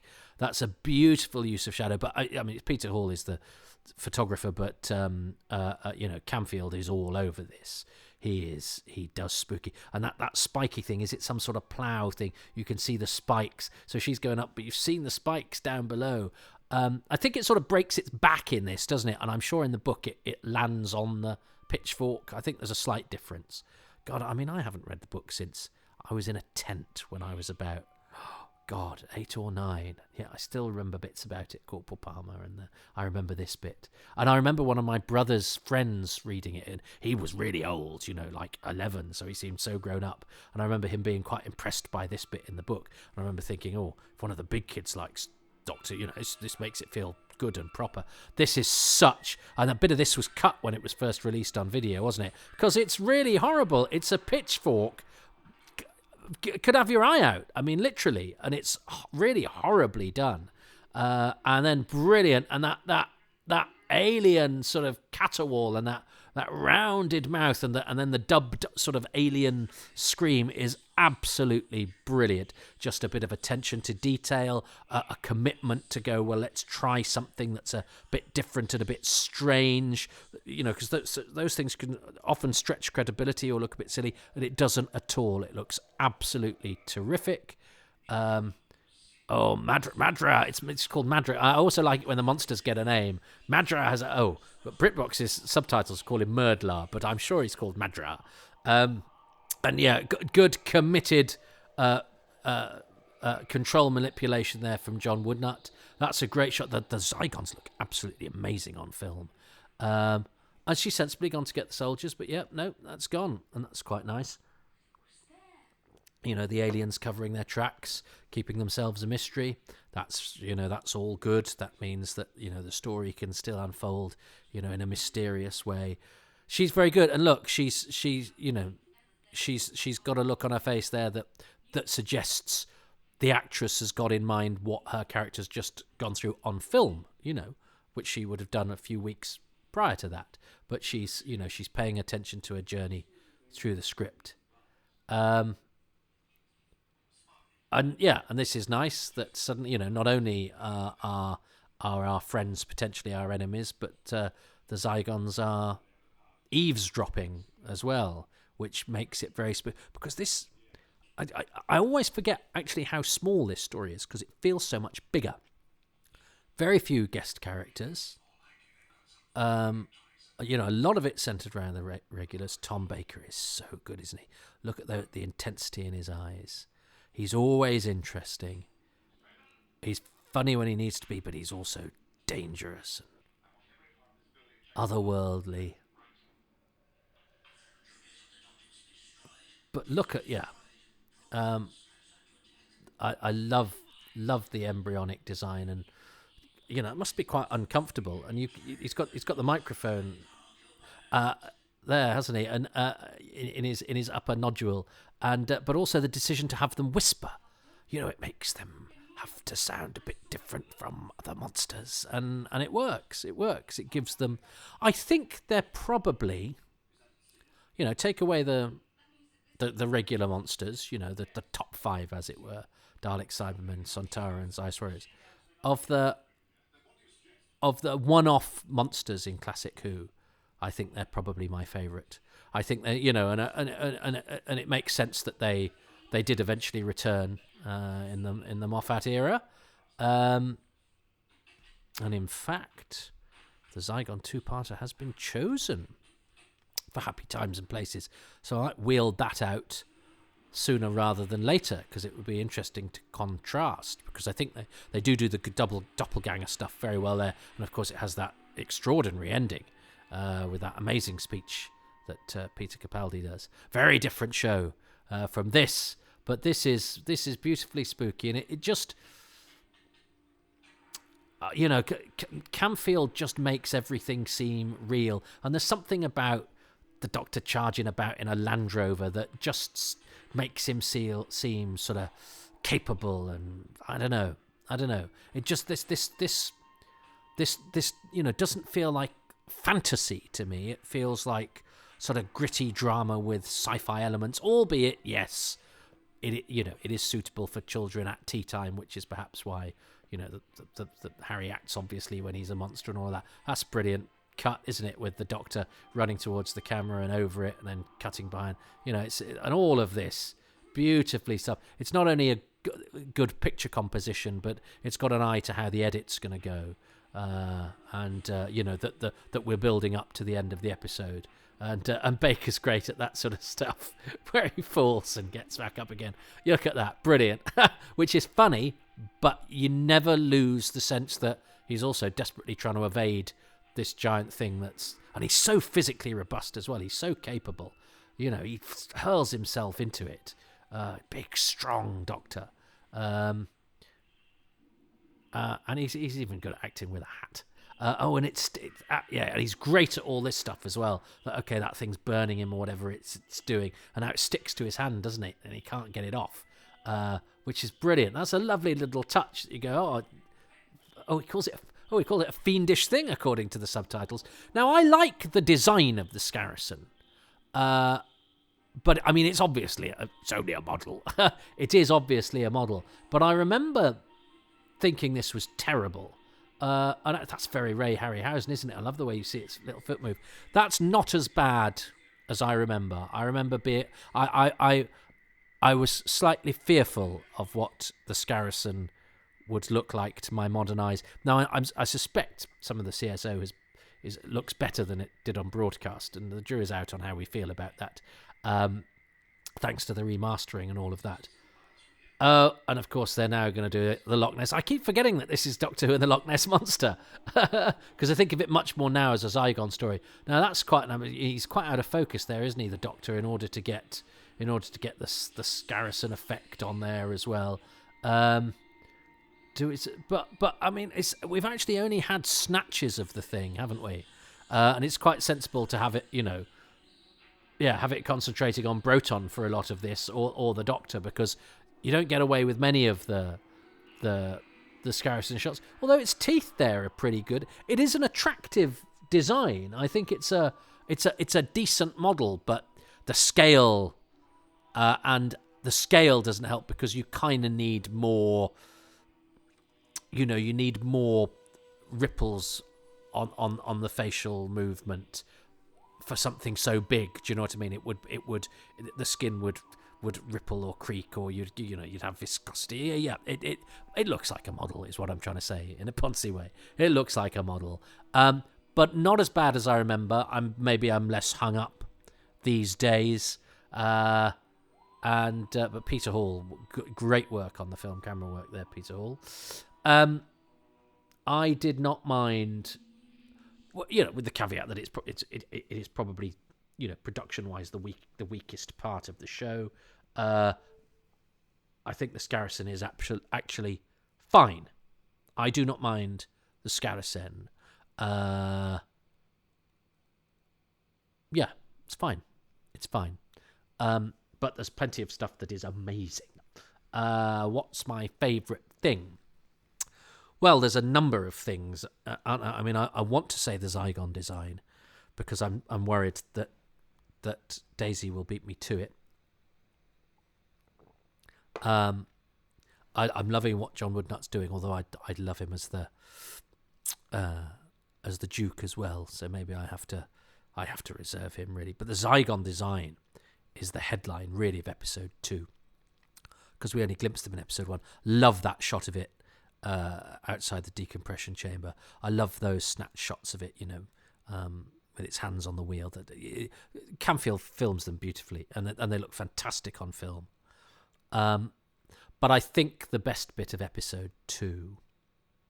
So I'm hoping Daisy doesn't go for the Zygons this week, because I will go for the Zygons, because they are, as I say, I think the finest one-off monster. I'm very fond of the Sea Devils, but I think the Zygons are superior. I mean, I think the Zygons are A-class. Everybody really deserves a round of applause, from the colour to the texture to the detail to the conception to the way that they're shot. The Zygons are. I'm in bliss thinking about the Zygons, and the fact, of course, that their voices are the voices the dubbing is very good. The Keith Ashley and Ronald Goff, the credited actors, who also return as the Crinoid. Keith Ashley is in loads of Doctor Who's. Are not doing the voices. They're Lilias Walker and Robert Russell, the Caber, and Sister Lamont are doing the voices, in order that we have an echo of the people that they're disguising themselves as, which I think is a clever touch. And of course, it's a way of getting a better performance. No disrespect to Keith Ashley and Ronald Goff, but who were, featured walk-ons at best, whereas Lilias Walker and Robert Russell are experienced actors. So you have them doing the voices. You're more likely to get the performance that you want. That's a clever touch on all sides. But no, my choice for episode 2 has got to be that barn sequence. It's horrible. Some Doctor Who is so good at taking the simplest things and making them terrify you, because it has to. Because 1, it's not a hugely budgeted show. 2, it's often set on Earth. 3, it has to be something that children can watch. Although I would, it's close to being unsuitable for children. That pitchfork sequence. And 3, it has to use ingenuity in its storytelling, because it's a television program, and you can't necessarily have big alien battles. So what you get a doppelganger alien, disguise it as one of your regular cast members. He gets to enjoy being mean for a change, and go into a barn with bales of hay. You don't even have to build the set. Have him lurk in the shadows, pick up a pitchfork, tense filming, brilliant actress in Elizabeth Sladen. It's only a handful of shots. And he sort of pitches forward and falls off the edge, which kind of you stretches your goodwill if you want it to. If you want to not enjoy a program, good luck to you. I think it's absolutely cracking. And, you know, things have to be depicted in a certain way as well. And off he goes, and whatever happens, he breaks his back, or he, you know, in part of my brain, he lands on his pitchfork, but he doesn't. You can see he doesn't. But again, it doesn't matter. And then that unearthly cry at the end, as it's sort of alien death scream, extraterrestrial, you know, death rattle is glorious. Because, and again, that just ties in with how 100% successful the Zygons are realised. So, I am choosing the barn sequence, which was slightly cut for the first video release of Terror of the Zygons, which is also being watched by my friend Daisy. And she has chosen something which is probably going to be something else. But let's see what she says. Now then, second thing. It's a classic, Evil Harry. Evil Harry! When he came on, I thought he was brilliant. I was like, oh man, when you see these characters that are usually really good, and then they do that little bit of an evil thing, I'm sure the actors absolutely love it when they get something like that in a script, because it really gives you something to like really bounce off. Fantastic. Evil Harry. Right, well, that was from episode 2, and it's the thing I was slightly rude about, and I feel bad now, because Ian Marter does a very good job of it. It's just... and I agree, and he's so lovely. I love Ian Marter and I love Harry. I love this TARDIS team, and I remember being a bit shocked. It was a bit of a shock when I discovered Harry was a bit, oh, hello, old thing, because Harry was quite a tough name when I was a kid. So I imagined Harry Sullivan would be a sort of chunky, you know, rough and tumble, a bit like how I imagined Mike Yates, because Mike's a pretty tough name too. And I imagined them to be I remember being really shocked actually by how all the sort of characters I thought would be a bit macho, Captain Turner from The Invasion, you know, and they're all a bit sort of posh, and they're all a bit oh rather. And I remember that being a bit of a shock to what I was expecting. I was expecting my tough guys to be a bit less jolly hockey sticks, if I'm honest. But Ian Marter makes it work because he's so likeable and he's got such a lightness of touch. And he's brilliant. He is very good as Scary Harry. I don't think I get the point for that, even though Scary Harry does take part in my sequence. And Daisy has made a good case there for something that I was, you know, slightly churlish about. And that is good. I'm all accepting of that. She's made me go, yeah, don't get worried about whether it's, you know, wholly believable or not. It's a great contrast to what we usually get, and it's Doctor Who doing what Doctor Who does brilliantly, is showing you something familiar and turning it on its head and making it a bit scary. And that's just part, you know, that's part of that, you know, way that it entertains and terrifies and, you know, keeps us on our toes. And yes, I'm sure it's fun if you're an actor who's playing a regular thing to get a different, you know, if he'd been in Star Trek, he'd have been a leather-clad lesbian version. We know that's what happens in the parallel universes. Leather-clad lesbian Harry, the Surgeon Lieutenant Dominatrix of the parallel Doctor Who universe. But I'm sure somebody will write one of those for something. But we just got pitchfork-wielding scary. The doctor told me to collect it. Anyway, that is the end of Terror of the Zygons 2, where Doctor Who is being threatened by the Loch Ness Monster, which again, having grown up thinking of that story as the Loch Ness Monster story, and then watching it and you go, actually, it's less about the Loch Ness Monster than it is about the Zygons, hence its real title being Terror of the Zygons.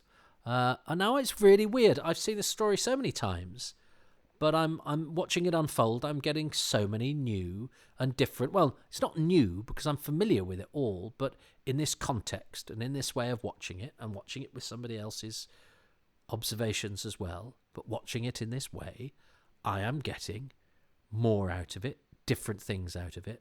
I'm seeing... not necessarily new and different things, but I'm seeing the same things in a different way. The story is unfolding in a way that is opening my eyes to certain aspects of it that I always knew were there anyway. It's a really odd but hugely rewarding experience, which is, I guess, why I go back to things like Terror of the Zygons, and I've just done the Gunfighters and whatever story I'm doing for Happy Times and Places, and can watch it again and again and again. And yet I've seen Casablanca and Citizen Kane, which are two of the best films ever, as agreed by everybody. I think I've seen Casablanca once, Citizen Kane twice. Well, there we go. That said, I've seen Tremors about 8 times. So perhaps I'm just thick. Perhaps I'm just an idiot. But there's some great moments. 2001. I mean, I've seen that, I think, grudgingly once. But I'm afraid I prefer Terror of the Zygons. And if that makes me a Philistine, then I'm very sorry about that. But it's not me. It's not actually Toby. It's an alien double disguised as Toby, and they're aliens who aren't short-sightedly, terse and cruel and evil. They're ones who prefer popular culture to high art, probably, and are deeply ashamed of it. But that's why I'm pretending it's not me, but an alien version. Whereas it's actually just me. Oh dear. Bye. Well, welcome everybody. I've just recorded a fantastic, erudite, witty, off-the-cuff intro to this episode, and Audacity very blithely informed me as I looked at it just to check the levels that it had been recording through the MacBook microphone and not this very good broadcast microphone that I'm speaking into right now. I mean, I was speaking into it before, but it wasn't listening. And I don't want you to have an echoey introduction. Nobody likes an echoey introduction.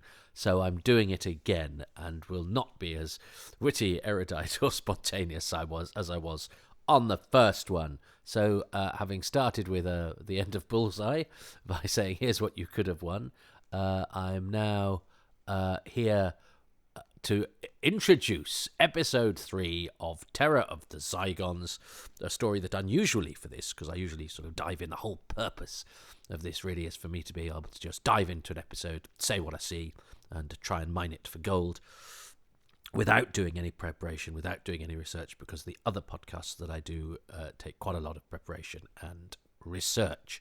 But hopefully there's enough here for you. But actually, on this occasion, because I hadn't seen the story for quite a while, and because I was in the mood just to watch a bit of Doctor Who, which I'm pleased about, because I think sometimes when you're producing content, suddenly your what you would have done in your leisure time becomes part of your work, and that's always a bit sad. I think when something becomes work, you can lose sight of why you love doing it in the first place. People always say, "Oh, it's lovely if your hobby can become your job." Well, the whole point about hobbies is they're supposed to take you away from your job. Fortunately, I don't really have a job. I just have a series of hopeful endeavours that occasionally bear the scantest of fruit for a season or two, and then I have to find out how to continue that metaphor and fail, which is the story of my life. But you get my drift. Anyway, I thoroughly enjoyed watching Terror of the Zygons for pleasure, although it was interesting as I watched it with half an eye to know that I would be talking about it later, how different from each other each of the episodes are, and how the story is never quite what I imagine it to be. It's a sort of curious hodgepodge in terms of structure and in terms of the dynamic of each individual episode. Nonetheless, it went up in my opinion. Not that I'd ever had a downer on it. I'd always thought of it as a good solid. All Hinchcliffe and Holmes to me is its base level is above average, because they're such good productions and because the tone to me is sort of spot on. The humour is funny. The danger is palpable and plausibly done.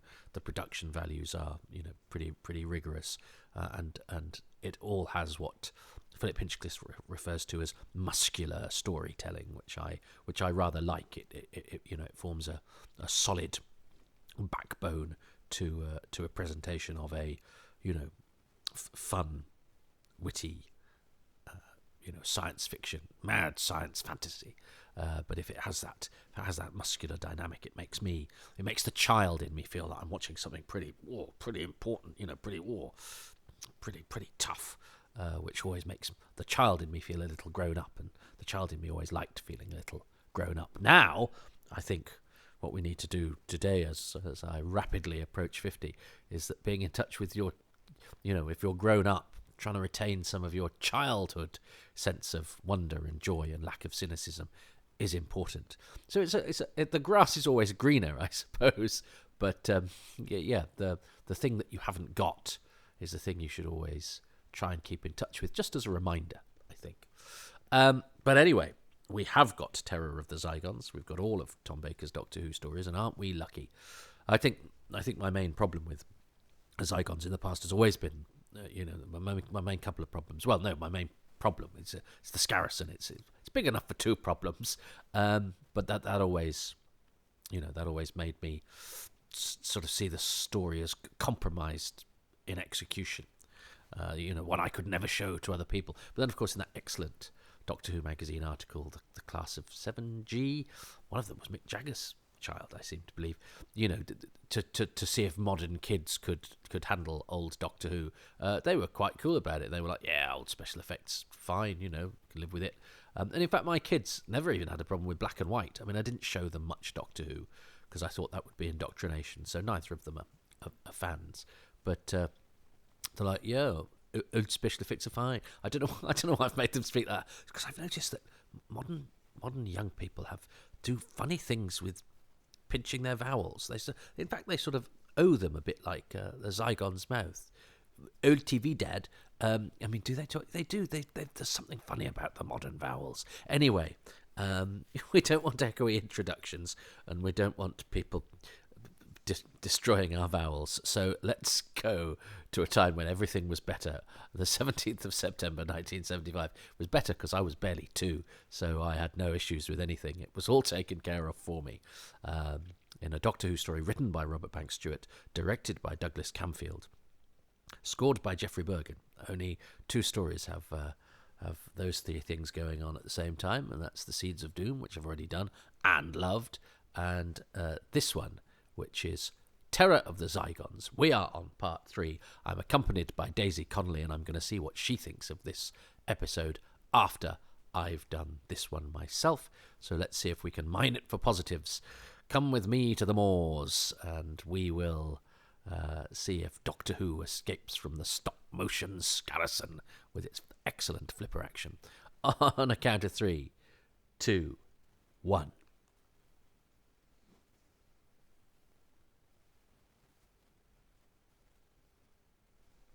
Okie dokie. I'm not going to skip intro. I'm back on BritBox. We had all sorts of problems with it, but it got sorted out. It got sorted out means I didn't sort it out. Cheryl Lee was on the blow at Amazon for about half a day. And it turned out because we'd registered the remote control to me, because the remote control broke, so I used a remote control on my phone, which meant I registered the Amazon account to me, but the Prime account is hers, so I don't have BritBox. Actually, she does, even though I signed up for it, but it's using her account. Who knows? Anyway, here we have the excellent Broton, the not so bad Scarrison. It's always good to use a point of view shot, isn't it? Well done, Douglas Camfield, to minimise the model effects. And Tom Baker rolling around in the gorse very gamely. I think that's not a bad shot. Oh yes, here's Harry having been that's a bit of a model, isn't it? That's a nice sort of mix of the location film mixed with the model, not brilliantly, but then you have the cutaway of the claw hitting it all. It all helps to sort of to show the viewer that they're not just watching one thing, as it were. I love the way that Woodnut manipulates the controls. He's worked out a way to do it in a slightly alien way, and the way that Camfield shoots the Zygons, close up here at a slight angle, so you've got a little bit of a profile. They do they have to keep Harry alive because they want to replicate him, don't they? Although they never quite do. And yes, I seem to recall I remember there's some confusion. I listened to a podcast recently talking about this where they didn't quite get why the Scarrison had gone away, but I think it's made fairly obvious is that he got the tracer off his hand, and then when the claw that we saw went to squash him, which is why we got the close up of the claw, it shattered the tracer, which although as my brothers would probably point out, but it hasn't crushed the gorse, which you would probably do now, but come on, they haven't got a big combine harvester or something for a split second shot. It's always Angus Lenny was in so much stuff when I was a kid. He was in all the war films that we watched. Although now, of course, everyone talks about him being Shuey the chef in Crossroads. And there's a brilliant clip that they quite often used to illustrate how bad Crossroads was, of him finding a spider on a piece of food, I think, and sort of turning it to the camera to show. And that's odd to think that not long after he's done all those big movies, but maybe they weren't. Well, no, The Great Escape was a huge movie, and then is off to Birmingham to do Crossroads. Sandwiched between appearances in Doctor Who, because I remember being quite surprised that he played Storr in the Ice Warriors, because Storr in the Ice Warriors in the book is written as this sort of big burly Francis de Wolfe type, and he ends up being little Angus Lenny going, anything to do with technology is terrible. And you think, really? And you go, it's science, isn't it? You like science. Science is rubbish. I mean, he'd be presenting on GB News now. Because he just didn't like all science, You're going to walk on the floor? That's been made by science. Yeah, pesky science. Making floors. I'm not standing on floors. They're the product of science. Anyway, I'm sure we'll get onto that when we do. And he's got a flappy beard that blows in the wind. Whereas his beard in this is real. And it looks, again, it's not quite, I tend to imagine him being a clean-shaven fellow, so it's nice to see him.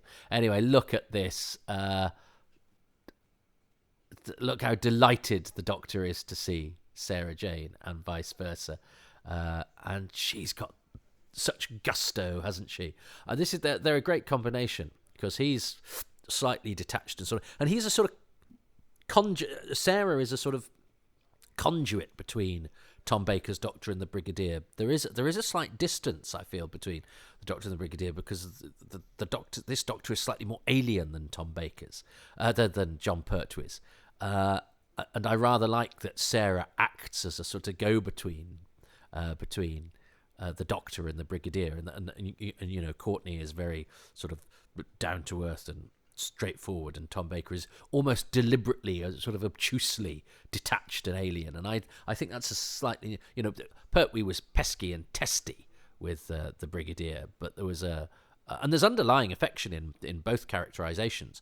But I quite like the fact that I think this Brigadier isn't quite on the same wavelength as Tom Baker's Doctor, and I like that. I love the way that they slightly mock the Duke of Forgill there. And the Doctor, rather than being embarrassed to be caught doing the impression, just sort of goes, yes, hello, there you are. Woodnut, of course, absolutely judges this perfectly. He's got these anarchic, obtuse interlope as well. The Doctor is, sarky and sort of rude, whereas the Brigadier is sort of deferent to the Duke's position. And Sarah's, very much the journalist here, and he deals with them all by being, rather aloof and sort of tersely cooperative. Now, yes, there's it was when I was doing Running Through Corridors that well spotted, good spotting the thing acting, Angus, well done. Yeah, he does that very well. The hand to the face, the dry throat, you can tell he's got very scared of that. which is weird because I think he's then quite chatty about it later. But that in that moment, it's it's what I call Camfield realism. I've never called it that before in my life. I've decided to try to start calling it that, but it's the way that John Levine reacts as well in the previous episode with the airlock thing. It's just Camfield getting his actors to beef up the tension. Everyone take it really, really seriously. So here we're having the explanation of the plot, which is very useful. Why, and it tying in with the myth as well. Why is the Loch Ness Monster only seen sometimes? Because it's got this access to the loch via the sea. And of course, the beautiful irony here is that they're all, sort of saying, "I'm sorry, Your Grace. Yes, this alien's a mad idea," and he's, this aristocrat, rather disdainful of any idea of aliens, which is perfect. Doctor Who, of course. Except for the fact, of course, that he is an alien. So that's a lovely extra level to what is a wonderful Doctor Who dynamic of, our regulars talking very straightforwardly about ridiculous things, and somebody from our world, as it were, going, "Well, I've never heard such nonsense in my life," but actually he's the alien. And this is and Sister Lamont is so scary, isn't she? Oh yeah, I mean, Bernard's just heard that Zygon. I don't know if you could hear Bernard then. Poor old Angus. Now that's James Muir, one of the soldier without the hat on. He's a regular extra. Nobody's ever interviewed him. I don't know if he's still around. But he's in so many Doctor Who's. And I think he gets quite a lot of action in this. Poor old Angus. And I think I remember being quite shocked when I discovered Angus Lenny was Angus, because I'd considered him a fairly minor character, because he gets killed, just over halfway through. But again, a sign that if an actor's available, they'll do a job. Camfield's great at all of this stuff. Getting soldiers in the distance, and then Levine's mark is here, so that there's a decent camera angle on him. All of this stuff looks good under Camfield's watch, and I love the half glimpses of the Zygon through the trees. Look at that! It's a bit like that shot, from the point of view of the airlock.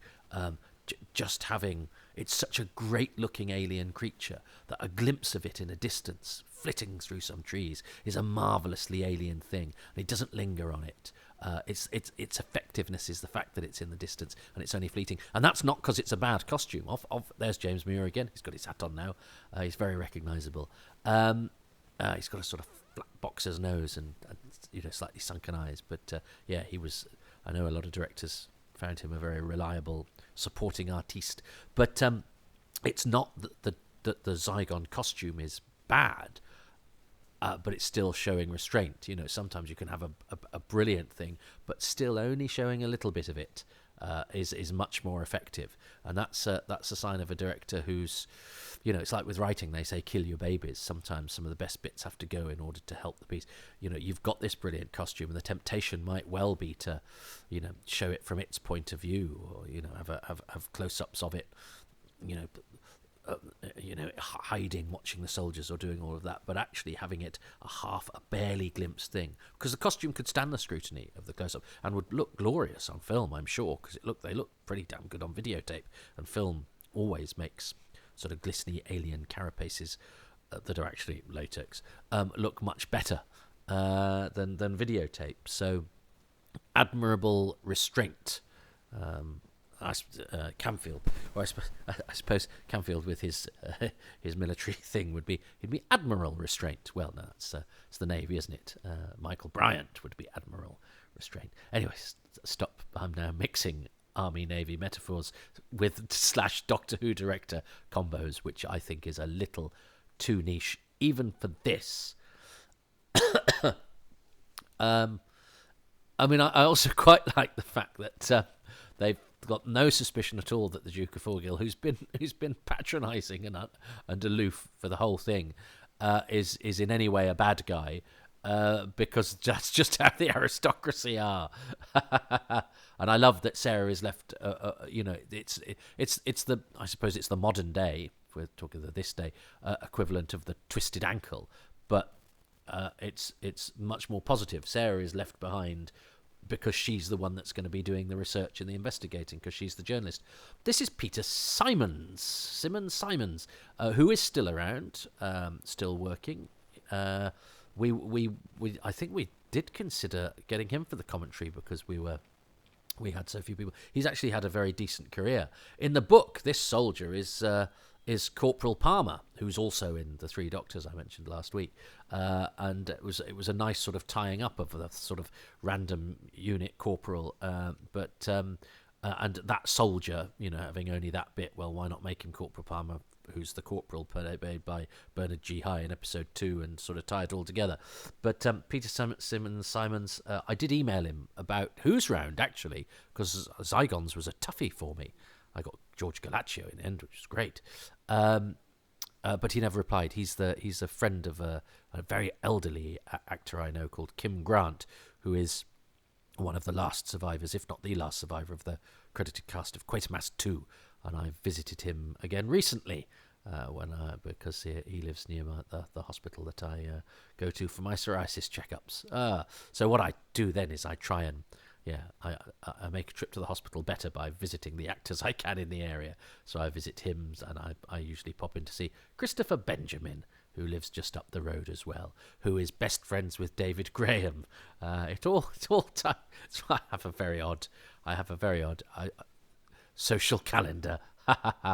And they all live not far from the hospital that I regularly go to visit for once every 6 months. Anyway, you don't need to know about my medical history. I like both of these guys because they're both sort of suggesting something's going wrong, but it's not too much of it. He could be a surly factotum. The Caber is a nickname. He's a Highland Games champion. That's nice, yes. And I just think Woodnut is so beautifully sardonic and quietly sort of amused. This sort of aloof disdain that he has, which has a tinge of menace to it. It's a beautifully judged performance. I love this set of steps as well. I love things like this. I think the you'd call it props buying now, would you? The art department in the Hinchcliffe era is great because the Doctor's got a great leather medical bag, hasn't he? In Planet of Evil, I like all this stuff that is sort of old-fashioned and yet timeless in a way that. I just think that's a beautiful piece of practical set decoration, isn't it? And I love the way that Sarah sticks her tongue out at the Caber. She does all of that brilliant stuff. She's sort of playful. She undermines, because the Doctor's quite scowly and snappy with her, and she undermines it with a certain sort of humorous rebelliousness that I absolutely love. I love Sarah Jane Smith, and I love Elizabeth Sladen. And I'm sure I mentioned I never got to look at that little tinge of green lighting to suggest we're now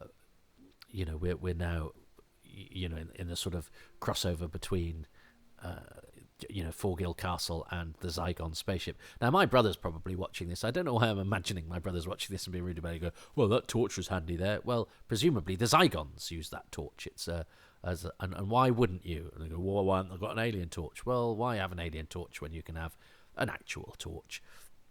And I'm sure the Caber's, next to where he gets that set of steps from, there's a drawer full of batteries. But yeah, so it's become a slightly different episode. Again, it's more sort of, sort of investigation. We've got much more of the Duke of Forgill than we have of Broton this week, because we had none of the Duke of Forgill last week. But I mean, the lovely green lighting here, and there's not much. It doesn't concentrate much on this set because it's it's probably quite minimal, and there's not an awful lot you can do with it. It's supposed to be a sort of cave, isn't it, or in between in between the Zygon ship and Forgill Castle, and Sarah's doing that thing. I love that it's just that slightly realistic thing of going, well, the door's open, so I'll go through it, but I'm not going to let myself get trapped, because then the viewer would be hollering at the screen, don't get yourself trapped. So instead she nips back out and just tests that she can get in and out again, and that this is obviously a movement sensitive door like those ones you get in the supermarket, but you certainly wouldn't have got in the supermarket in 1975. Well, I don't think so anyway. Don't write in, but I'm sure I remember movement sensitive doors being quite new, and I'm from 1975. I'm from 1974 really, but you know what I mean. And so it's great that Sarah has all of this agency, and that's a lovely thing, because we just know that we've seen Sister Lamont's Zygon double. Oh, and great, and it closes up on the real Sister Lamont. Now my subtitles have said take Orla below. I think the Sister Lamont Zygon is called Odor or something, isn't it? But my subtitles have translated that to Orla, and I have a niece called Orla, who I don't think is a Zygon.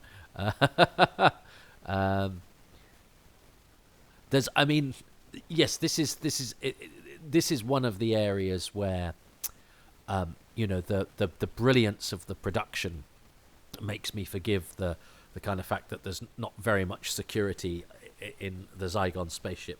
I suppose, would you have security? Yeah, no, I think you'd have security, even if it was only you guys in the spaceship. They do say they've been there for centuries as well, didn't they? Centuries ago by your Earth time, which means they've been very patient. I bet they've read all those books in Forgill Castle.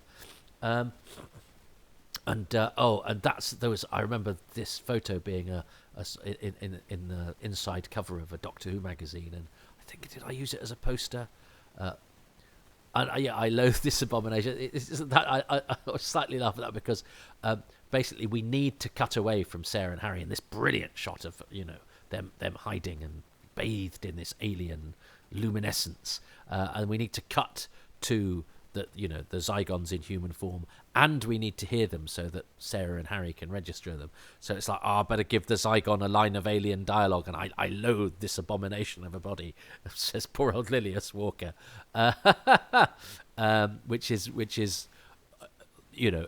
is slightly sort of amusing alien sci-fi dialogue, but again, because it's all done with such utter conviction, and because these leads are all so brilliant, I love the dynamic between these four. I wish there was more Sarah, Harry, the Brigadier, and the Fourth Doctor.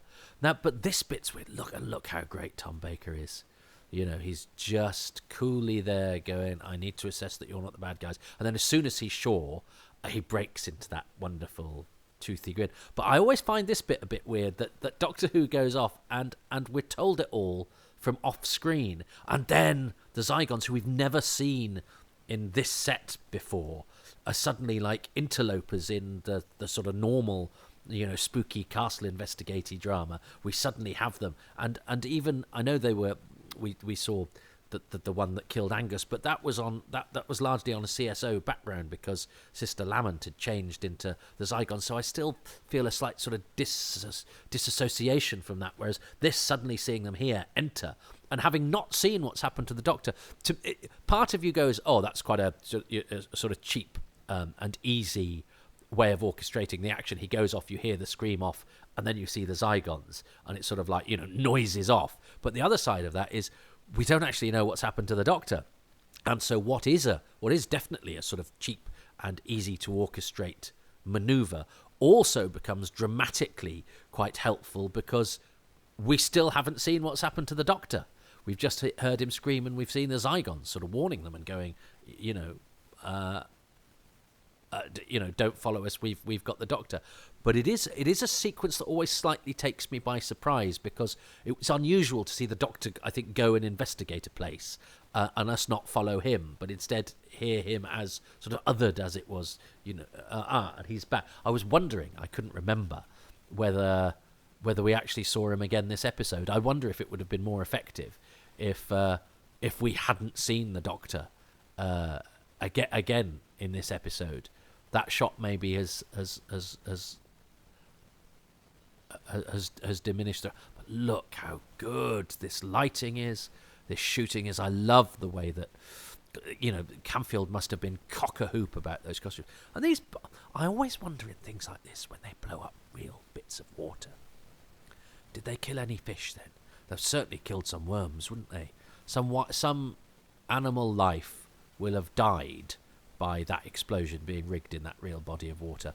And is that really worth it for a piece of televisual entertainment? I'm not sure that it is. Anyway, they're all. I mean, most of the human cast of this is dead now, so I can't go lamenting kelp. Well, no, kelp's not. But I can't go lamenting sandworms or marsh bugs or whatever.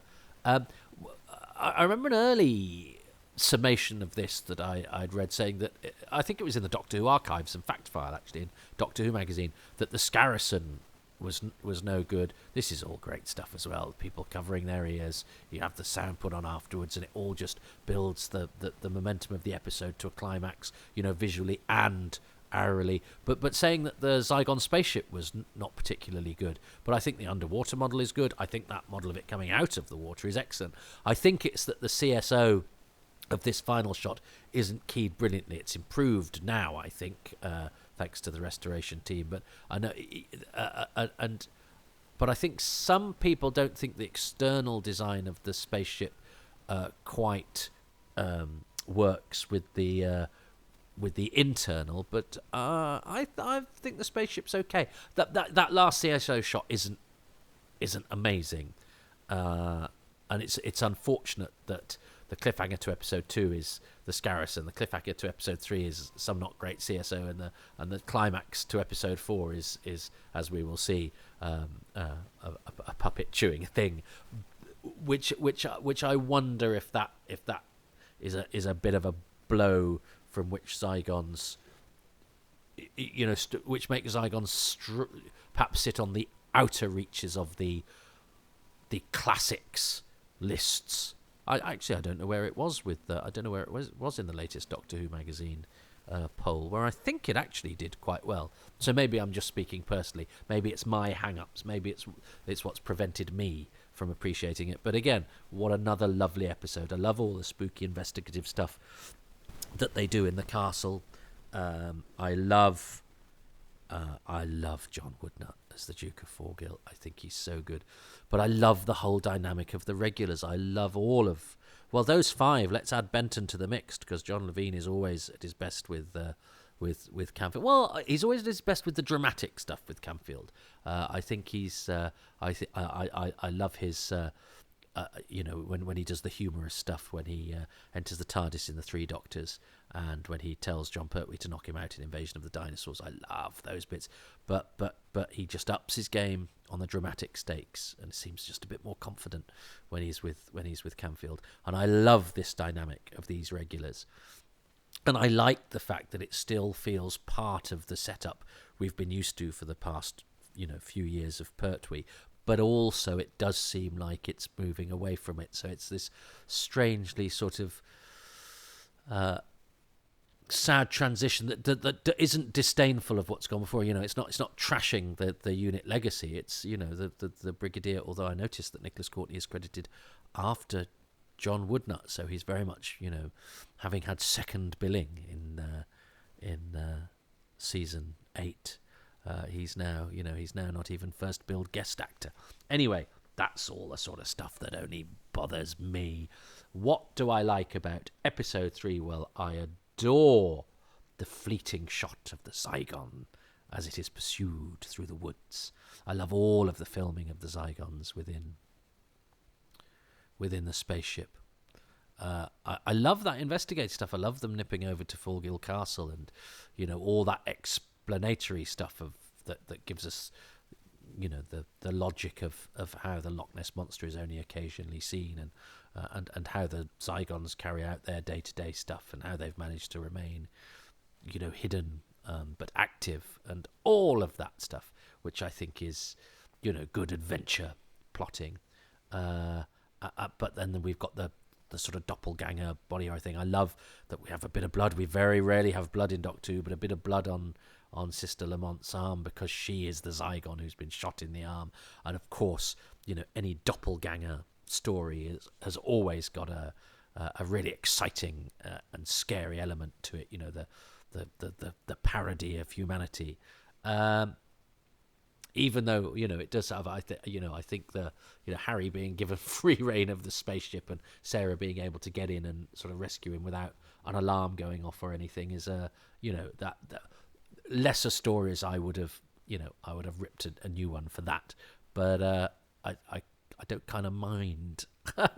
And partially I think there's a suggestion there's not that many Zygons, but again, that is kind of joke, isn't it, when the doctor says, isn't it a bit big for the 6 of you? Oh, I can see a robin outside washing himself in our bird bath.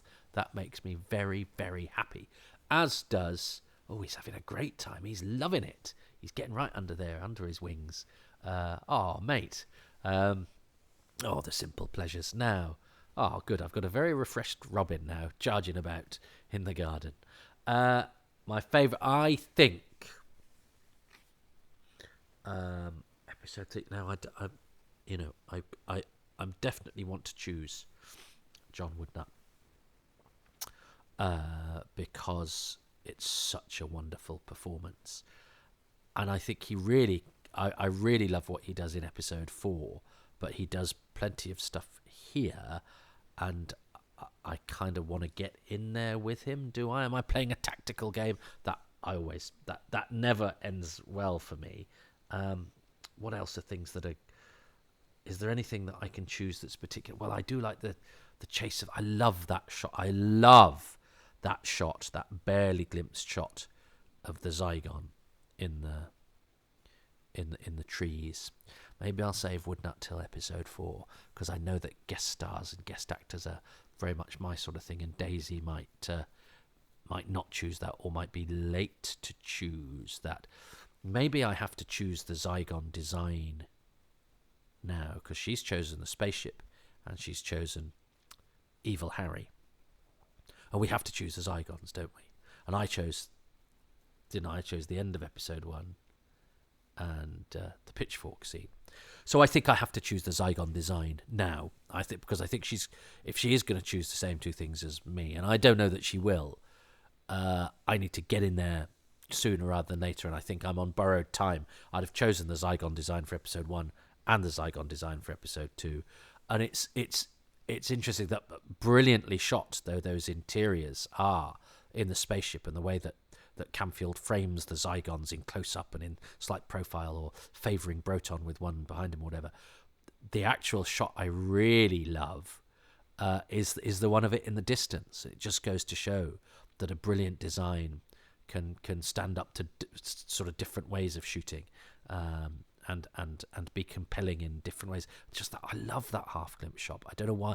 I think it's because we're used to seeing forests, but to suddenly see this sort of blobby orange alien thing just flitting through is actually really quite disorienting and scarifying. I love the Zygon. James Atchison, my goodness, and so much that is great about that Zygon design. Yes, please, the Zygon design is my choice for episode 3 of Terror of the Zygons. Let's hope she doesn't choose John Woodnut now, because, spoiler alert, that's what I'm going to choose for episode 4. I think, I don't know, because I react as I've seen. But my instinct is, and I get 2 choices, of course, for part 4 anyway, but I'm certainly going in there. I'll be playing for Team Woodnut, but let's see what happens as I'm gabbing along, because sometimes I change my mind. I don't normally plan ahead what I'm going to choose, but I've had to be a little bit tactical here, because it's such an embarrassment of riches if I choose a thing this episode, and I do feel that Woodnut really comes into his own next week. But let's not spoil next week. And anyway, I might change my mind, but I think I have to choose the Zygon design. Let's see, but with special mention to that shot of it flitting through the trees. Let's see what Daisy chooses for part 3. Third thing. Now then, the third thing I'm going to talk about is quite a personal one for my family. Every time we watch this particular story, Now then, you'll remember Angus as second sight. So somebody inevitably in my family at some point in the third episode, when Angus meets his doom, will say, he didn't see that coming. And then when it does the close-up of the deer's head, somebody else will go, yeah, no idea. It had to be there. It's one of those things. But it's a definite family tradition in our house. I love that. Even though that has sort of spelled my doom in terms of winning this, that I love that. Daisy, you're wonderful. That obviously there was no chance that I would ever get that, but I love that exists, because we all have our. This is the beauty of Doctor Who. You see, I was talking to Doctor Who a regular Doctor Who performer who I was staying with this weekend in order to make a film for a DVD Blu-ray that I can't talk about. About they said what's the appeal of Doctor Who? Why do you think? And I was talking, and they touched upon it about it getting you when you were a kid, and it is tied up with childhood. Where if you have a good childhood, it's a reminder of a more innocent time. If you had a difficult childhood, it was probably the bit that made you happy in a difficult childhood. That's definitely, I think the thing for me. And the last violin is not playing. I lived in a nice house, and I was fed, and all of that. It was more of a psychologically difficult childhood than one of deprivation, shall we say? And it's all relative. And I'm aware that many people had far greater things to contend with. But you can only deal with what you have, and I found my childhood quite difficult. But the thing that got me through it, and the thing that wiped the tears from my eyes, was my utter fascination with Doctor Who, and the fact that Doctor Who was this thing that everybody seemed to sort of know about, but I had a special power in, if you like. It was very much but mostly it was that it gave me great glee and great joy, and there was always something to find out about. It was finding out about who the companions. Suddenly you'd discover, you'd pick up a book and you go, oh, I've never heard of Ben and Polly. I had actually heard of Ben and Polly because I remember exactly where I was the first time I heard of Ben and Polly. We were playing outside, and I think I was talking about, I said, oh, I've seen the cover for Doctor Who and the Cybermen, and my brother was saying, oh yeah, Ben and Polly are in that one, and they're the companions in the 10th planet. They're the companions that see out the first Doctor and see in the second Doctor, and I'd never heard of Ben and Polly, and they seemed all very exciting. I remember the first time I knew who Joe was because of Joe Alone, the opening chapter of Planet of the Daleks. So when you find, because the only way you found out about this stuff, or I did, was picking up a Target book, and suddenly there'd be those whole new characters you were supposed to sort of know about. So, there was always something new to learn or to discover, and the Doctor and the Loch Ness Monster was very much one of those books at around that time. It was one of the early books. It was one of the books we always had. I don't remember it being new. I remember us always having it, and it's got a brilliant cover with the Scarrison and the Zygon and Tom Baker in the middle, and it's a great Chris Achilles sort of composition. I love those Target novels. I love the work of Chris Achilles. He was a very, very talented man, and etched the excitement of my childhood in brilliantly rendered imagery, and of course brilliantly captured likenesses of photographs I then later saw. And it all then ties together. Beautiful.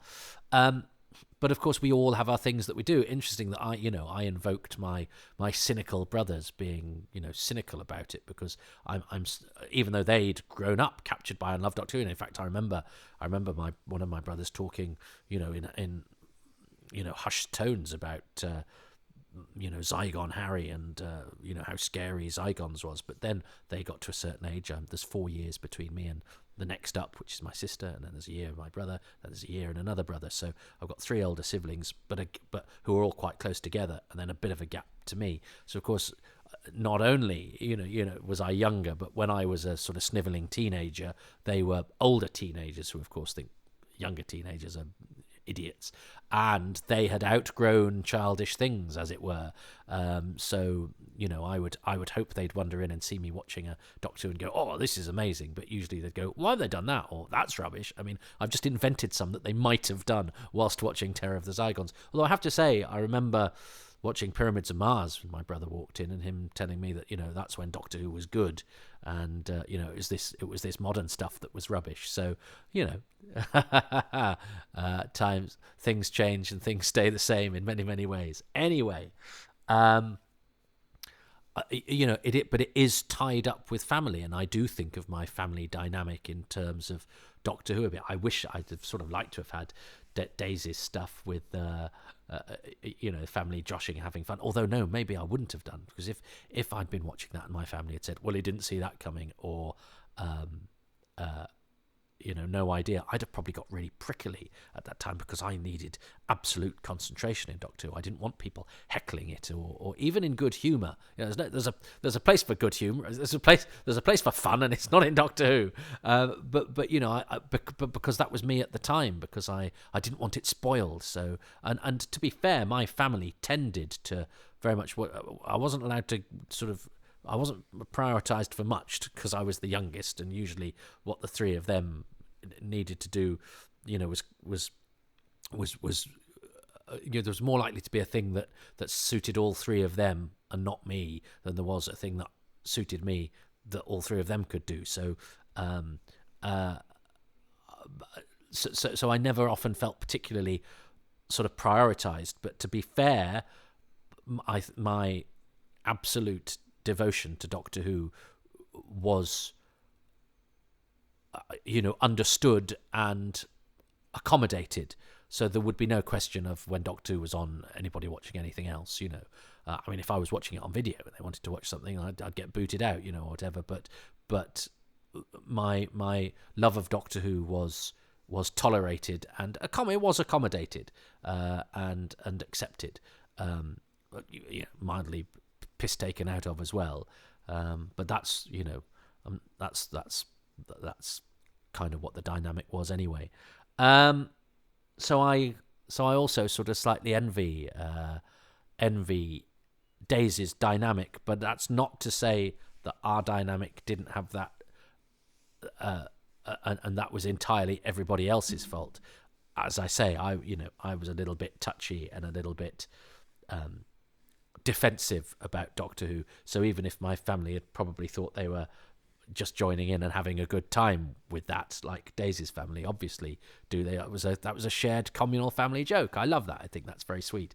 I would have probably scuppered that with my own uptightness. I hope I'm beyond that now, and that actually, because I think I wanted everyone to take Doctor Who so terribly seriously, which is mad, because the whole thing about the Doctor is that the Doctor doesn't take the Doctor undermines the villains by not taking them seriously. That doesn't mean that the program sends them up. The program is at its best when it takes the villains absolutely seriously. But the Doctor, it's what Tom Baker's Doctor does so well, is that he pricks through the pomposity of all of that, and that's quite a line to tread, because you don't want the program undermining the monsters or the bad guys, because then it becomes a comedy program, then it becomes a bit postmodern, then it's tipping a wink to the audience, and that's cheap, and that's really easy to do. But for the Doctor to have that sort of anarchic, I'm going to cut through your highfalutin extraterrestrial attitudes and dialogue is the lesson to go. The way you take down despots is to not take them too seriously, because they're all pumped up and pompous or arrogant, or even the most powerful dictator is probably somebody that look at somebody, everyone from Kim Jong Il to Donald Trump to and people from all political persuasions, people who've become sort of powerful despots, all have their own sort of pathetic little personality flaws that show that actually they're just human beings like the rest of us. And it's the same with some on high alien pronouncement is still done by you're still just a creature, you're still just a person in inverted commas, and the Doctor cuts through all of that by being funny and by being witty and by not being impressed by the strutting of power, and that's a great element of the show's central character. But the show's central character has to do that whilst not sort of going, but these things are silly and aren't threatening. Even if they're made of obvious rubber or are a badly CSO'd glove puppet or whatever, the Doctor has to tell the audience, the actor has to tell the audience, this is scary and life-threatening, whilst the Doctor is going, but I'm going to brazen this out by being mocking in order to buy myself some time, or in order to press their buttons, because despite this facade of power underneath, they're still, like we all are, needy and pathetic. And the Doctor kind of knows that. But the most important thing, I think, in today's climate of discussion and attitudes, is that we lose our sense of humour at our peril. And I was very much like that about Doctor Who when I was younger, is that I took it so seriously. Even somebody looking at it in a funny way would be enough to make me really upset and ruin my day, and you've got to let that go. So I love Daisy's family for being able to have that wonderful, fun, shared dynamic that, as she sort of said, you had to be there. It means kind of nothing, really, unless you were there. But isn't that wonderful that we have those things that are just our little dynamics that have come organically from the chemistry between us, because we're either a family or a group of friends. We've all got jokes, haven't we, in jokes between mates that have come just because of the different sort of conglomeration of our personalities and outlooks, that they share something that then means something unique and particular to just us at just a particular time. And I think Doctor Who, because it permeates family, because it crosses generations, because it is tied in with our past, because most of us are introduced to it when we're children, because it is often reminiscent of, if not family time, then friends time. Those of us that haven't had, big families who've watched together, because I don't want to exclude anybody. I'm aware that for many people it's just been a solo pursuit or whatever. Hopefully there's, there are groups of friends that you have that with, or networks now in the internet of people that you've never met that you might somehow have an in-joke or a bit of a shared dynamic, or just a bit of a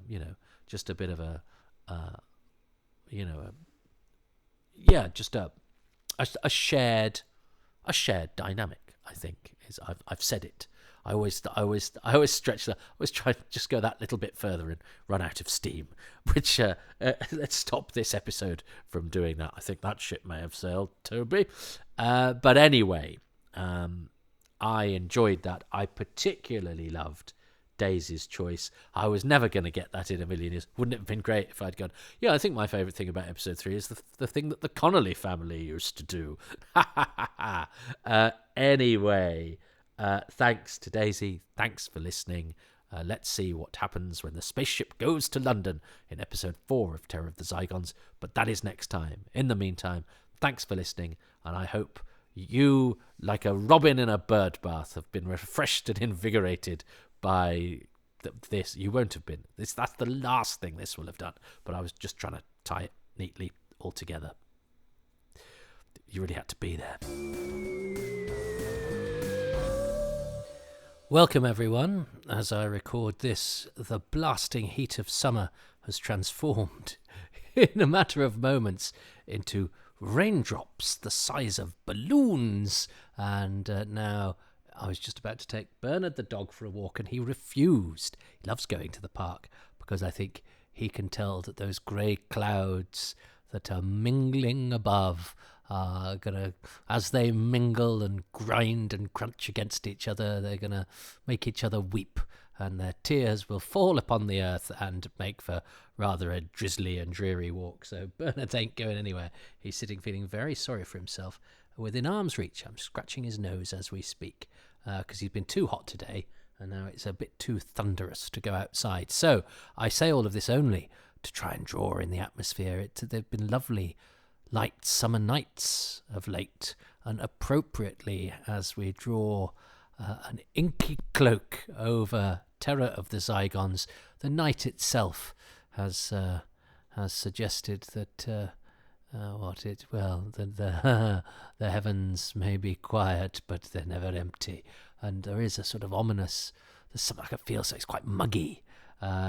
It's quite muggy, but it's grey, and it feels like we're being closed in upon, which is very appropriate for this final episode of this wonderful slice of Hinchcliffe Holmes Baker. Oh, what a noble triumvirate. Doctor Who, well then add, Camfield, Quartet, Sladen, Martyr, Banks Stewart, Bergen. Oh, well, I've forgotten how many people I mentioned then, so I can't even attempt the group, the numerical grouping. But anyway, what a bunch, a bevy. That'll cover us all. What an illustrious bevy of contributors to what has been, up until this point, a thrilling.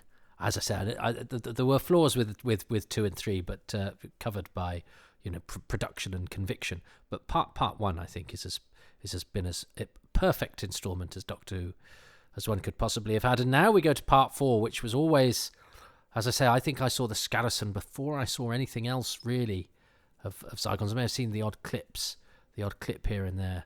So it's always, and I was very, very cross always with that Resistance is Useless documentary where, they used the Scarrison, that anorak going, the production team thought they could, prided themselves on pulling off excellent special effects for not very much money, and then showed the Scarrison, which everyone at the time didn't pride themselves on and felt to be slightly flawed. So I still rail at the injustice of that. Some people say I shouldn't take such things so seriously, but I think when television makers started to mock other television makers, when people making documentaries supposedly celebrating a show that deliberately skewed the narrative of that documentary to take the piss, I think the world became a worse place, and I think we can chart the decline of civilization from that point, because we shouldn't do that. It's actually better, I think, to celebrate and doff the cap.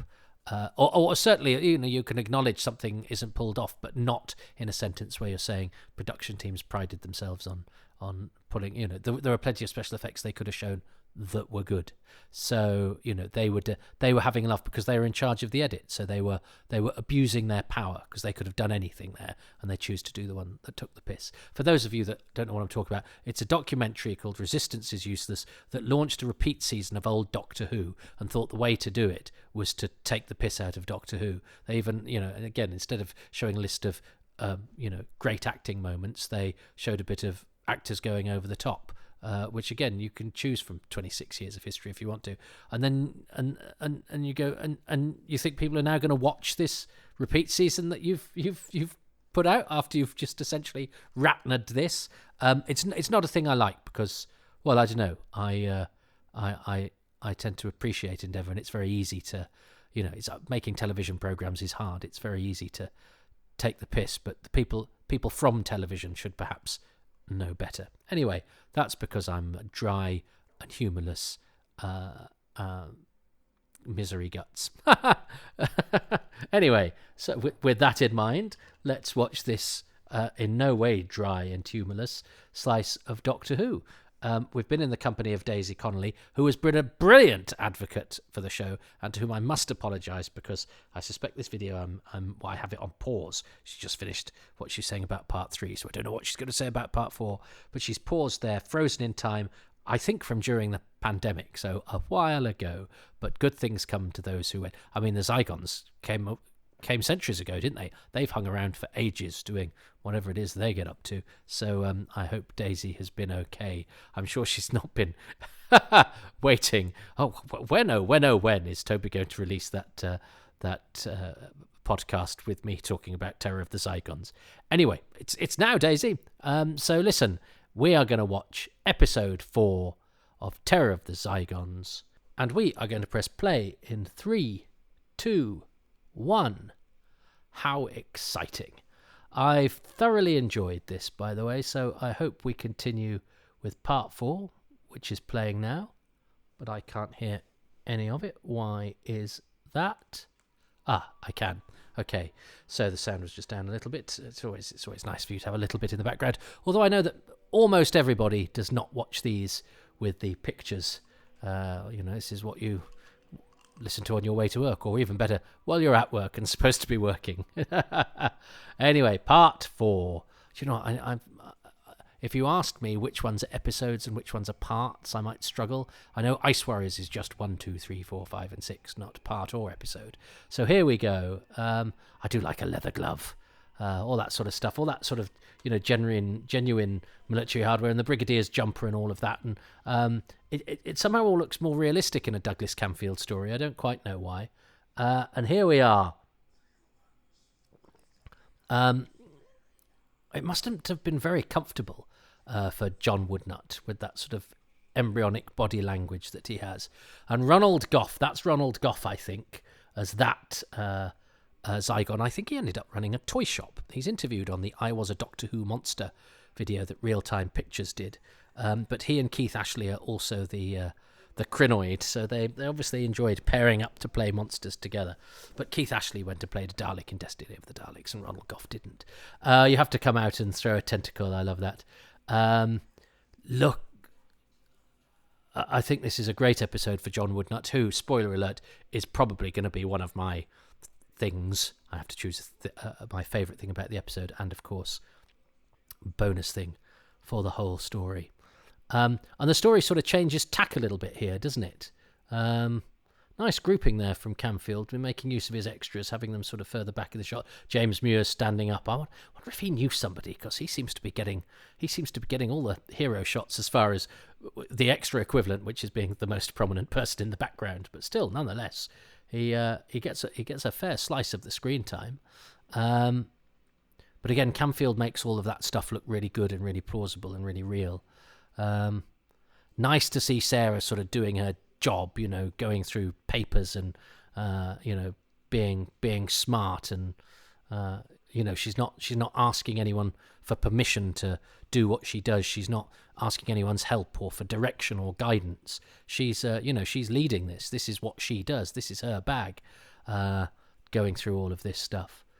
And it's sort of Harry's last, and Harry is a sort of bit redundant, isn't he? You can see why, they wanted him, the trustee of the Golden Haggis Lucky Dip. But yes, this is all useful stuff, because we're not wasting time, Harry. But yeah, Harry would have been there to lend physicality to an older Doctor, but I think that's to sell the character short. I think his, slightly old-fashioned, sort of stoical, uncomplicated character, in contrast to Tom Baker's sort of sardonic, testy Doctor, is actually quite nice, and that dynamic that he has with Sarah. And I do think Philip later said that he felt he may have been a bit hard on Harry, and that they could have actually kept him on. Now you see, that is an excellent shot. That shot of the spaceship is really, really good. And this, I hadn't even remembered that shot that we just saw. And this model one, I know is good. So it's only actually the bit where it comes out from the lake and is stuck with slightly bad CSO that it's problematic. That's a problematic. That's a word that has a very different tone to it these days, isn't it? Yes. Now here's another bit. That, again, in a lesser story, I'd be furious about. The Zygon prison has a speaker in it which gives the prisoner all the information he needs about the Zygon plan and a potential flaw to be exploited. Now, one could say, well, it's not a prison. Zygon spaceships don't have a prison. It's some sort of, room that is used for something else and has been co-opted to be a prison. But yeah, no, I think you'd have to anyway. It's only because I'm sort of looking for things to say. Well, no, it's only because when I was watching it, I was struck by the scene with Harry and Broton in part 2, where he just explains the plot to him, and bits like that have sort of struck me in a way that they don't normally when I've watched the story. Look at that wonderful close up of Sarah. It's the Loch Ness monster. This is where Terror of the Zygons, as I never knew it, becomes. Look at John Woodnutt with his hands behind his back. It's beautiful, wonderful synthesis of monster acting and recognizable sort of human body language. Yet it's made slightly sort of perverted when he turns around and has that embryonic, gait. It's beautiful. And he enters with such attitude as well. I love John Woodnutt. Have you noticed? I think he's fantastic in this. And a great servant to Doctor Who, spearhead from space, frontier in space, and keeper of Traken. But I think this is probably his best bit, his best role in Doctor Who. I think it's his best performance. There are a couple of slightly awkward moments in Keeper and in Spearhead, actually, but he's actually pitch perfect in this. And now this is difficult because Tom Baker treads a fine line, doesn't he? Is that he takes the piss. He takes the piss out of the monsters, a sarky clapping of the hands there and going, why bother? But look at what's he doing here. He's not giving Baker anything, and Baker's, insolent grin there, with a darkness in his eyes, as he's needling him with obtuse humour, and isn't it a bit large for about the six of you? Is a kind of joke, isn't it? Saying, I mean, actually there are only 3 Zygons in terms of performers, and it hasn't convinced me that we're on a spaceship swarming with them. But then again, is that what that speaker's trying to do? Suggest that there's a whole colony of them there. But no, if the Doctor's saying there's only about 6 of them, and this is the plan, you think big. But he's not. Oh, the mean temperature of the polar ice caps raised a few degrees. Well, I suspect maybe there are some Zygons running big businesses on Earth right now as we speak, he said, stroking his chin and being all political and like that. But it's certainly that would be a nice storyline for the Zygons if you were to have them today, if you wanted to refer back to a line in this. We shall see. What does he say here? I demonstrate my ultimate power, he does, but he says it with such sort of detached loftiness. It's beautiful. It's such a wonderful piece of acting. He's got a slightly sort of sardonic distance from the whole thing. He's not patronizing the program, but he is slightly, he is slightly above it in a way. But not that I advocate that approach. I certainly don't like it when an actor sort of messes about and shows that they're beneath the thing that they're in. But I don't think he's doing that. I think he's just not compromising the classiness that he exhibits just because it's Doctor Who, and that gives it that does give it a sort of slightly wryly amusing character to the performance, and I think it's lovely. But Tom Baker really straddles the line, doesn't he? Because he does sort of take the piss, but never in a way that undermines the show. When he's doing that sort of stuff, going, "Oh, you think big, and isn't it big for the 6 of you," and all that sort of stuff. He's never winking at the audience and saying this is stupid. All of his humour is to try and put the baddies off their guard and to try and prick their pomposity. And here we have, absolutely understood, madam. This is Doctor Who predicting the rise and rule of Margaret Thatcher, which of course, I mean, it wasn't Margaret Thatcher at the time, was it? But the idea that the Prime Minister could be a woman was seen as, the stuff of speculative children's science fiction, good golly mahoops. And he's a tough guy, isn't he, Tom Baker's Doctor? He's a big, burly, salty presence, and he's just essentially, hasn't he? He short-circuited a panel in order to give them a trace. that's pretty much laying yourself on the line, isn't it? It's laying yourself on an electric current.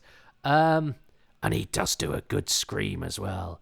I mean, he's really committed to it. That's a classical actor of heft, really giving it some welly. And he can do it. He can do it in a way that I would say not all doctors have been necessarily comfortable with. That's the brilliant thing about Baker. He's good at the humour, but he at this stage he never lets his humour undermine the realism or the drama or the moment. It's never at the expense of the programme. But he can do the drama, the physical. He could do the physical stuff.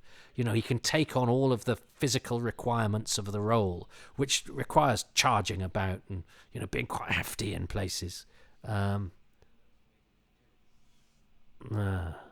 He underestimated the power of organic crystallography. I mean, that is a line that it takes a special kind of actor to deliver. And I have to say, I think there are some marvellous actors today, and some of the work in modern television programmes where people turn up and have very little rehearsal time and create all sorts of charismatic and layered and brilliant performances. Oh, look, I'm alive, he says. That look of disbelief on his face. I think it takes a special kind of actor to say he underestimated the power of organic crystallography, and to do it with such sort of dry observation. And he's so still in his face. He's enjoying it, but he's not mugging. That's the beauty. He's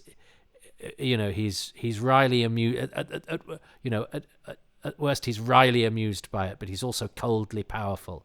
And of course, yes. So again, they haven't really. They've taken their eye off him a little bit, and obviously their ship doesn't have sensors. So. Or cameras or anything like that. So, yeah, everyone gets to sort of walk around the Zygon spaceship unmolested, which I suppose is the price you pay if you have an organic spaceship. But that's the production helping out the script there again, really, which I think does kind of give our heroes free rein every now and again to wander around and, discover things about the plot or move things along. Oh, Tom Baker is very much enjoying manipulating those controls. But this is all lovely stuff. But yes, Tom. I mean, where the blazes am I? Tom on a spaceship. He's so good. He's so good at judging it all, Tom Baker. I mean, to think this is only really the end of his first year. He lands pretty much fully formed, doesn't he? This is beautifully lit. It's beautifully lit, and those are fantastic monsters, and they're doing great control manipulation. And isn't there something rather wonderful? Is he going to... I love that. That's just so wonderful. I love that. Again, there's no sort of histrionic alienness about that. He says it very deadpan, and then he puts his bowler hat on and he walks out with is it an umbrella or a cane, like a city gent. That's actually quite Avengers-y, isn't it? I know people accuse Seeds of Doom of being a bit Avengers-y, and that you've got a sort of city gent type thing and amidst all this sort of craziness. But I think that's a wonderfully Doctor Who thing. And then you have that brilliant forced perspective shot of the Zygon spaceship and then the Duke exiting it, but he's far away, Dougal. But it's glorious. It's fantastic. Just bits like that of attention to detail of the production. And again, there's like the monsters walk straight past. They're on high alert, but they kind of do let our heroes do their thing. And we're now about to have a self-destruct thing, which is all a bit hokey, but it's fine. I think it's fine because it's so well done. Tom Baker's so watchable. I think he's about to be quite rude to the caber, isn't he? I wouldn't have really liked this as an actor, because Robert Russell does a kind of, hey, is that broken enough? And sort of chucks it to him, and he's all pally, and Tom Baker's line is, oh, more than enough. So he could have given him a wink and go, oh, more than enough, big man, thanks very much. But he's like, yeah, more than enough. He can occasionally be quite waspish and pesky with his co-stars, and you can tell later on when he likes an actor and when he doesn't. He adores Beatrix Lehman, but he can be pretty terse with others, and he does have that in him. He has a mean-spiritedness as a doctor, and I would say occasionally as a person, which I guess is all part of his magic. But I wish he didn't have to have the mean bit. He's also wonderful and gorgeous and charming, and has made my heart sing. But you know, we've seen bits of him on the studio floor, and I've witnessed a couple of times when you just go, oh mate, oh. But that's because he's a vast, rich and complex personality, and none of us are perfect. My God, I list you a list of my faults right now, so I'm not throwing it. But that was just to me an observation of that side of Tom Baker that we sometimes see. Now, I love that side of his Doctor sometimes, particularly when he's being like that with a bad guy or something. But he can sometimes do it with people he doesn't really respect, and it's quite often sort of factotum types of character. We always think of sort of Pertwee as being the slightly snobbish one, but Tom Baker can be. But then when he's with Vince, when he's with he's also above that and can be very and he's very deferential to Harker, isn't he? In Horror of Fang Rock, it depends what mood Tom Baker is in, I guess. Great explosion, great perspective shot of them all escaping. This is all terrific stuff. This is high end, and this story is completely changed now from being, the one in the mysterious village, with the spooky goings on in the cold sea at night, is now we've got an explosion in a quarry, and the story's suddenly escalated. What's going on? Where are we going to be? Look at Benton's talking to James Muir there at the back. He's got the hero shot again. I mean, hero shot from the nose upwards, but again, it's kind of filling the screen.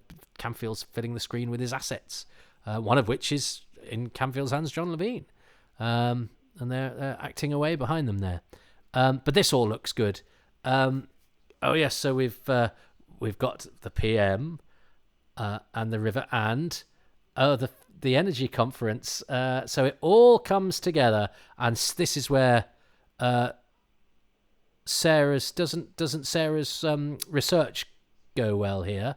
He'll have a pass, that's right. The real Duke is president of the Scottish Energy Commission. That's right, I am. And I've had a message via Twitter, I think, so I can sort of do this in real time if I haven't made a hash of this. David Spencer says, I love Zygons, watch with Daisy, it's so rewatchable.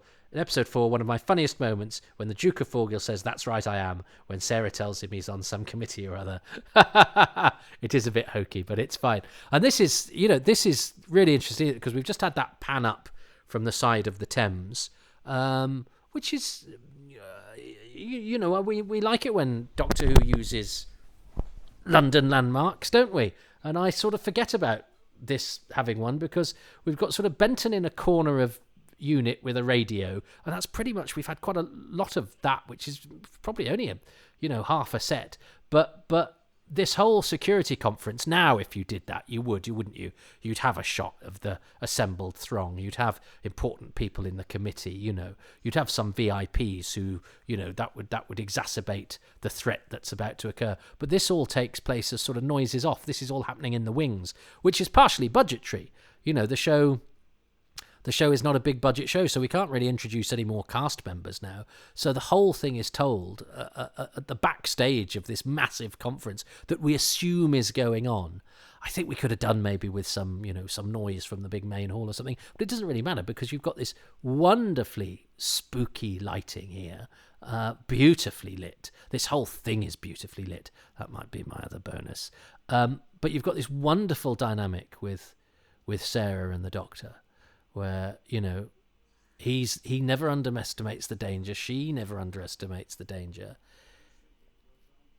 He does have that kind of daring, he goes into everything with a smile on his face, even if it's danger. He smiles at danger, not because he underestimates it, because that's sometimes the only weapon that he has, is to undermine it with his attitude and to show that he's not scared. And I love the way that sort of Broton, pedals in here. He doesn't, he's a senior actor, But you don't you wouldn't believe for a second that he's the same guy that is sort of strolling around with his hands behind his back very gracefully as the Duke of Forgill. He's now, when he's the monster, he's and he makes these noises as well, these horrible alien sort of it's brilliant. It's really alien and thrilling, and it turns that sort of we're strangling people by pressing their shoulders thing that can sometimes be a bit naff. Actually, it feels like a sort of alien thing. And we used to think, I think there was a thing, wasn't there, called Sting of the Zygons? Was that a story? And I think because you didn't really strangle them, and because there was that photograph of it in here of Broton with his arm out and the doctor screaming. I'm sure my brother would talk about the Zygons having a sting, and I think that was to do with their suckers and everything. A bit like Omega with fire from his fingers. It was always a disappointment to me that didn't happen in the TV series. I've always thought of the Zygons really as people, as aliens that can sting you, but they actually don't. It's just all in the kind of, it's not in it. I was going to say it's all in the subtext, or it's not really there, but it kind of lurks there in my subconscious. But it's all allowable because of that sort of very alien way that Broton attacks the Doctor. And, the Doctor's clearly in pain, and this guy's died. We do take death in our stride, nothing I could do for him. And, that's not long enough to strangle somebody. But I suppose it's a sort of translation convention. In real life, it would take longer and it would be more horrible to look at. But we don't do that in a show that's suitable for kids. But I love the dying death scream. And it's actually quite all that happens to Broton, nothing clever happens. The Brigadier comes in and shoots him. But because of what Woodnut's doing and everything, it's a pretty scary scene because he bowls in, he comes into it with loads of alien energy. Tom Baker is so watchable. I mean, what a director's dream he is. That face of his with so much going on. He had sort of childlike innocence, and then the next time we see him, he's got that sort of very, the depth of the ages on him, and he's, considering the legend of Loch Ness and the import of what's happened, and and he's giving it real sort of dramatic heft. Look at that. The only home he knows. And of course it is the Loch Ness Monster. I mean, the shot of it chewing is a bit on the nose, isn't it? Oh, he's chewing the thing to break it. Ang, ang, ang, ang. But it's a good design. It's a good looking model, but it's not the conclusion that touchy teenage Toby would have wanted. Yeah, it's quite, but it's all right because we have the wonderful sardonic Duke of Forgill back, so all is well. Even though, because the one that was going to shoot trespassers was actually the alien one. I've seen it written up with that this ends on a racist joke against the Scots. I mean, I think we really need to get over this. It's a Scottish writer writing two Scottish characters having a joke with each other about a famous and, sure, not accurate. No, national stereotypes are national stereotypes are a bit pathetic when wielded by somebody seriously. If anybody in this day and age seriously had a go at a Scotsman for being tight, then I'd think they were a half-wit.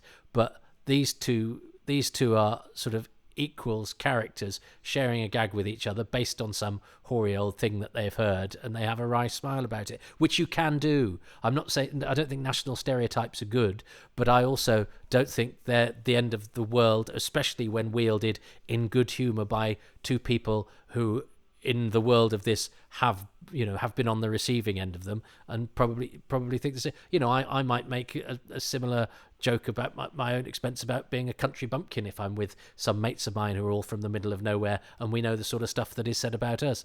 But to then write it up or commentate upon it as being racist against the Scots, I think is taking our modern day predilection for being furious at people a little bit too far. And I think that's where the real danger lies, because it gives the real racists a pass, because they go, God, you won't let us say anything these days. This is two blokes having a silly joke with each other, and it's delivered with right loftiness, and yeah. So anyway, if there are any Scottish people who disagree with me and want to write in and tell me that they've been done real harm by that, I will of course rethink my opinion. I'm always happy to hear from contrary opinions if they are issued nicely, but I don't think that's a racist moment. Do you know what I mean? Dear goodness me. Anyway, that is the end of Terror of the Zygons. What a lovely story it was. What an absolutely brilliant production. And I have to choose my favourite things about it. What are my favourite things about Terror of the Zygons Part 4? Well, obviously, I am going to choose John Woodnutt. Of course I'm going to choose John Woodnutt. He's absolutely marvellous. He's funny, but without sending it up. And he does that line about organic crystallography and maintains his dignity, but also he's absolutely stunning and totally different as Broton. He's an alien warlord, and he's scary, and he's fast on his feet, and he's powerful, and he's there's so much that's marvellous about. I mean, the Duke is the scene stealer, of course, because he's actually got a lot of really good lines, but also he doesn't play that also, that I shall display my ultimate power. He doesn't give it any of that. He's far drier and much more sardonic, and I love that juxtaposition between the hoary alien dialogue and the very distinguished performance. The sort of sardonic, very measured tones with which that stuff is delivered, I think is blimmin' glorious. And I just hate the way I just said blimmin'. I think that was a bit Alan Partridgey. Not good Alan Partridge in when Steve Coogan's doing deliberately to be funny. I mean bad Alan Partridge, as in what Alan Partridge himself would do. Anyway, it's committed to tape now. So is that bit where I got cross about something I read once, where somebody said that the end of Terror of the Zygons was racist, and so I decided to be furious about it, and I'm regretting that as well now. But damn it, it is what it is. It's unfiltered thoughts and responses and blah de blah. So I am going to I think I'm gonna. Yeah, I have to do John Woodnutt as my thing for part 4, and I think he really, because I've wanted to choose him a couple of times before. And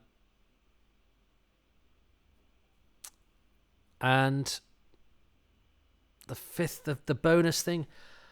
Well, I mean, I do like choosing individuals, but it's so obvious for me to do that because all of the stuff I do is about, looking for the real person behind the name and blah, blah, blah. But, that story would not have been that story without Douglas Camfield. He's an amazing director. He is a really terrific, top-notch director of Doctor Who, and he knows how to wring every drip of atmosphere out of every moment. He's very good at the tension. He's very good at making it earthy and realistic and believable. And I think is, definitely simpatico with Philip Hinchcliffe's worldview. I'd love to see more Hinchcliffe-Camfield collaborations.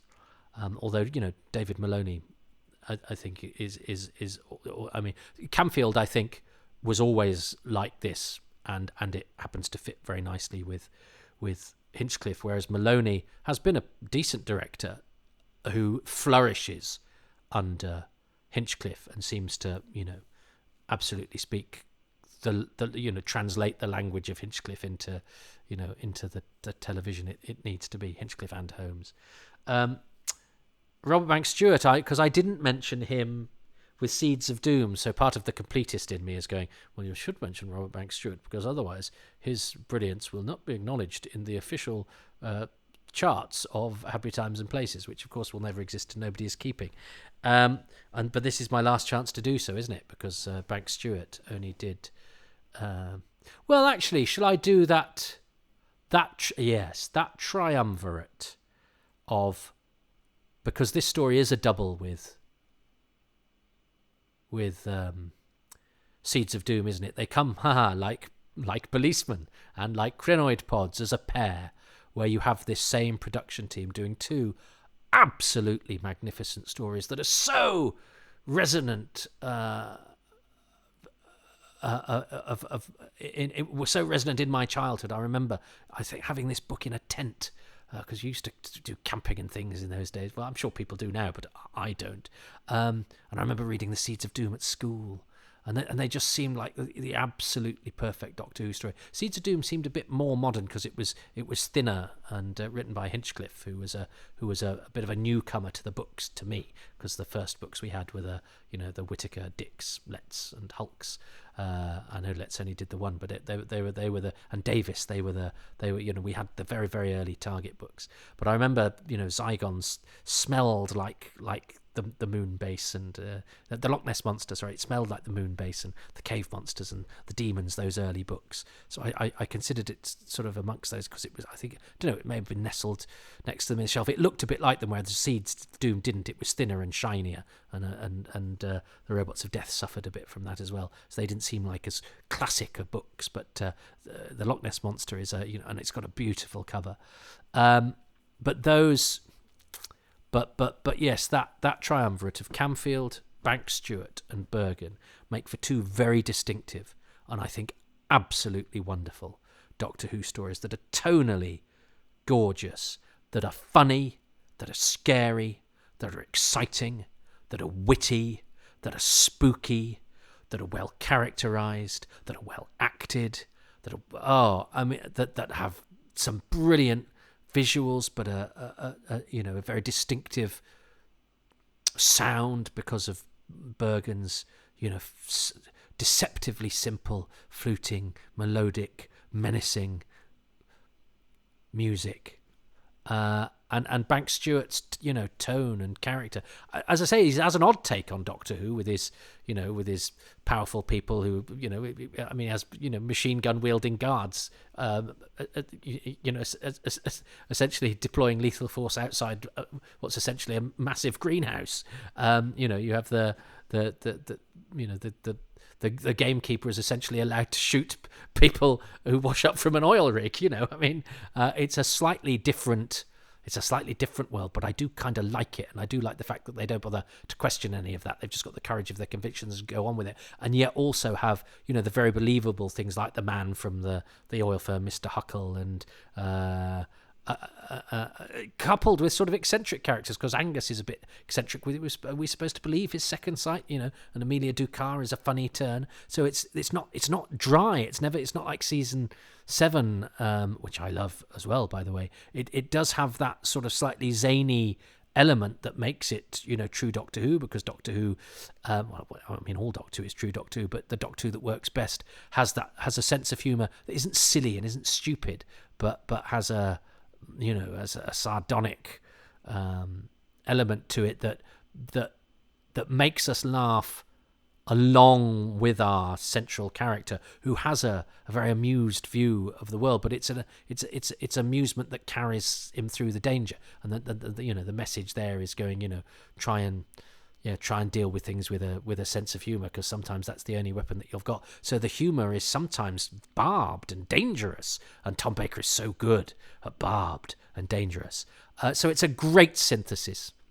I was doing an AMA for patrons earlier, when we were talking about some of the things that the show could not survive without, and I was talking about the Daleks being this amazing synthesis of idea, design, writer, script editor, voice modulation, voice artist, all those things just came together to create something perfect.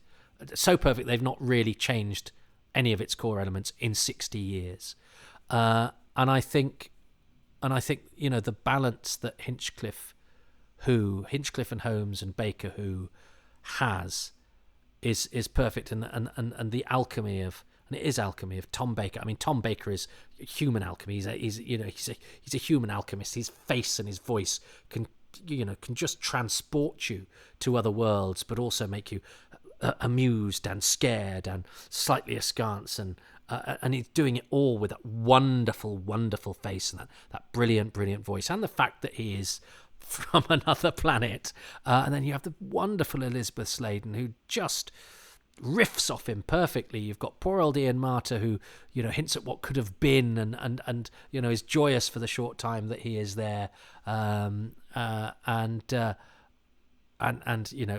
Robert Holmes, probably just putting a bit of edgy humour into the, to give all of the scripts a bit of ballast. And there's, as I say, there's bits in that story that don't work, that I think take enormous liberties with sort of plotting and exposition, but it gets away with it. And some of it's, some major set pieces take place in 2 half sets with, 3 or 4 actors only, but it somehow manages to convince because of the utter conviction with which it is done, and the utter skill that everybody has. And even when the special effects kind of slightly let the side down, it doesn't really matter because it's done with serious intent, but also with great wit and humour and invention.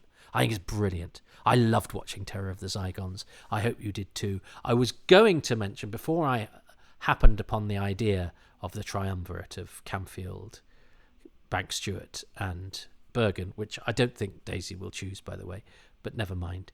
I was going to choose the studio lighting of John Dixon, who I think deserves a nod, because that lighting in Nigel Curzon's Zygon spaceship set is absolutely phenomenal. It's beautiful and alien and strange and complementary to the design.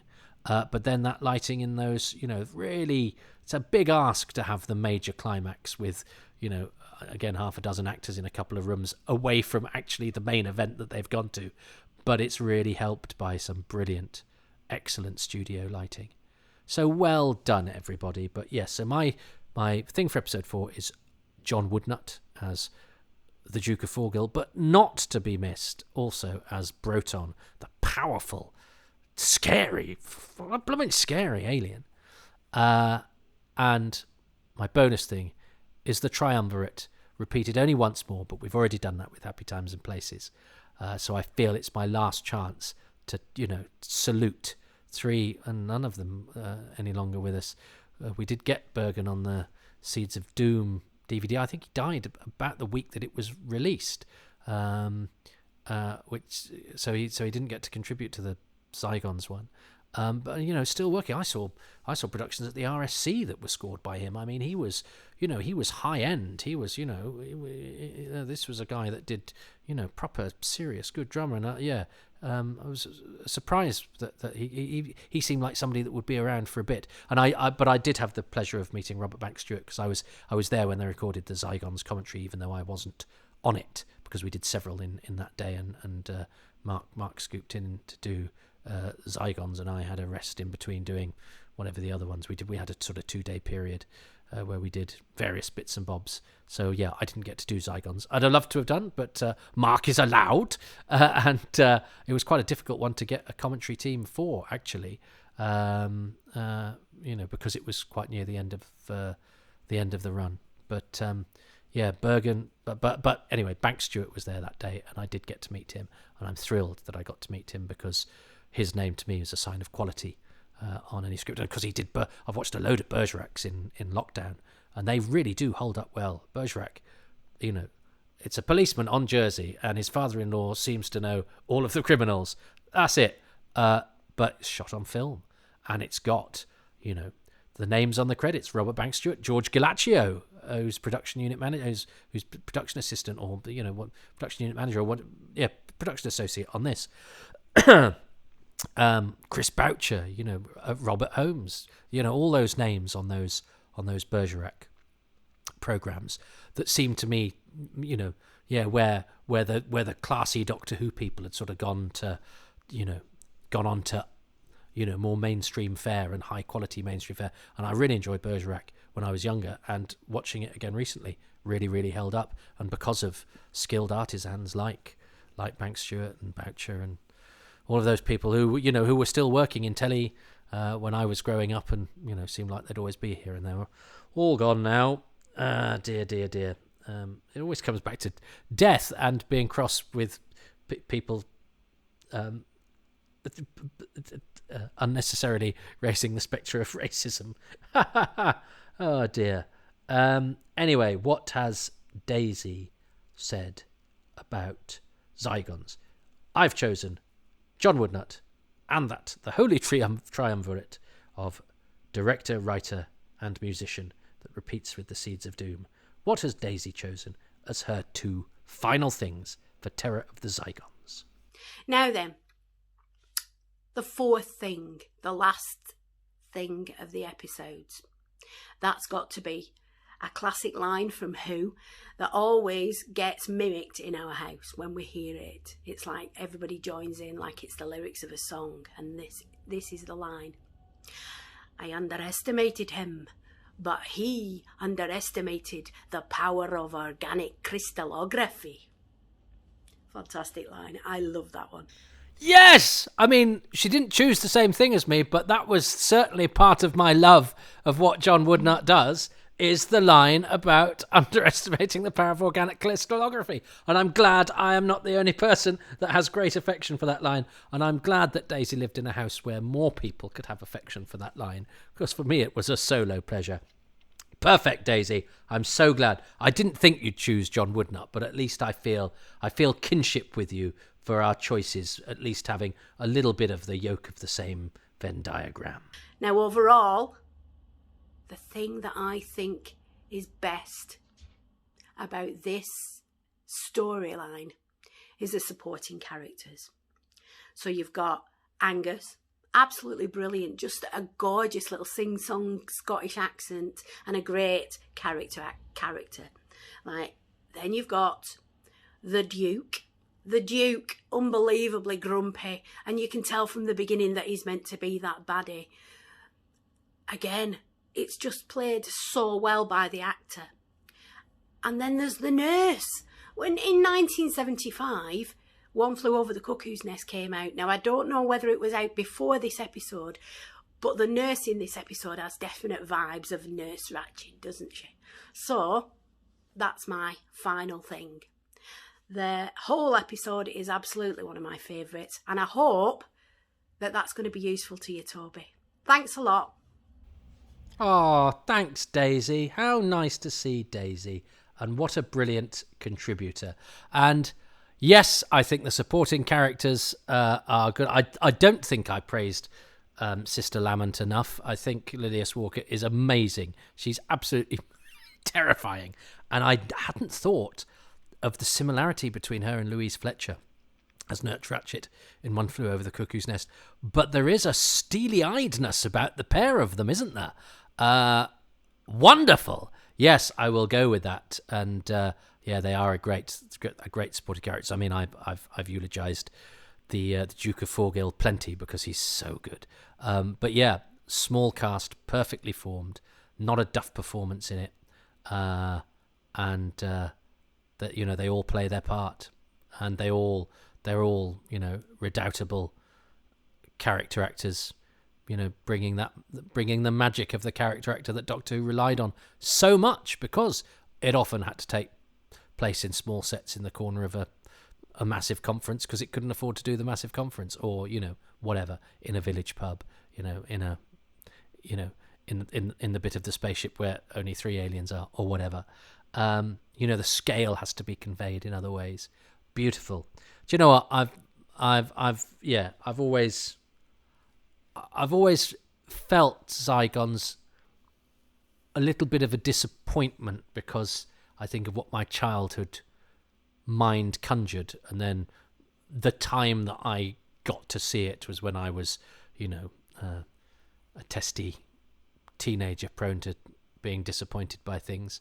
And it's always had that slight disappointment hanging over it for me, and coming to it fresh with this and watching it in order and not worrying about the Scarrison, and actually becoming aware of some of the faults with the script, which hadn't really struck me massively before, but realizing that they don't matter if they're papered over with conviction, or just because what surrounds it is so bloody good. That's ascended in my... I mean, no, Hinchcliffe is probably below a 7 or 8 out of 10 for me anyway, and I'm not a massive scorer of 10s because if my glass isn't half empty, it's at least 9/10 empty, full, 9/10 full, whatever. That's ascended right up for me this time. As I say, it will always be a 7 or an 8, I'm sure, but I think it's brushing greatness. Zygons. I absolutely loved watching that. I loved talking to you about it, and I loved hearing from Daisy about it. So never underestimate terror of the Zygons. And that would be foolish to do so, almost as foolish as underestimating the power of organic crystallography, and you don't want to do that.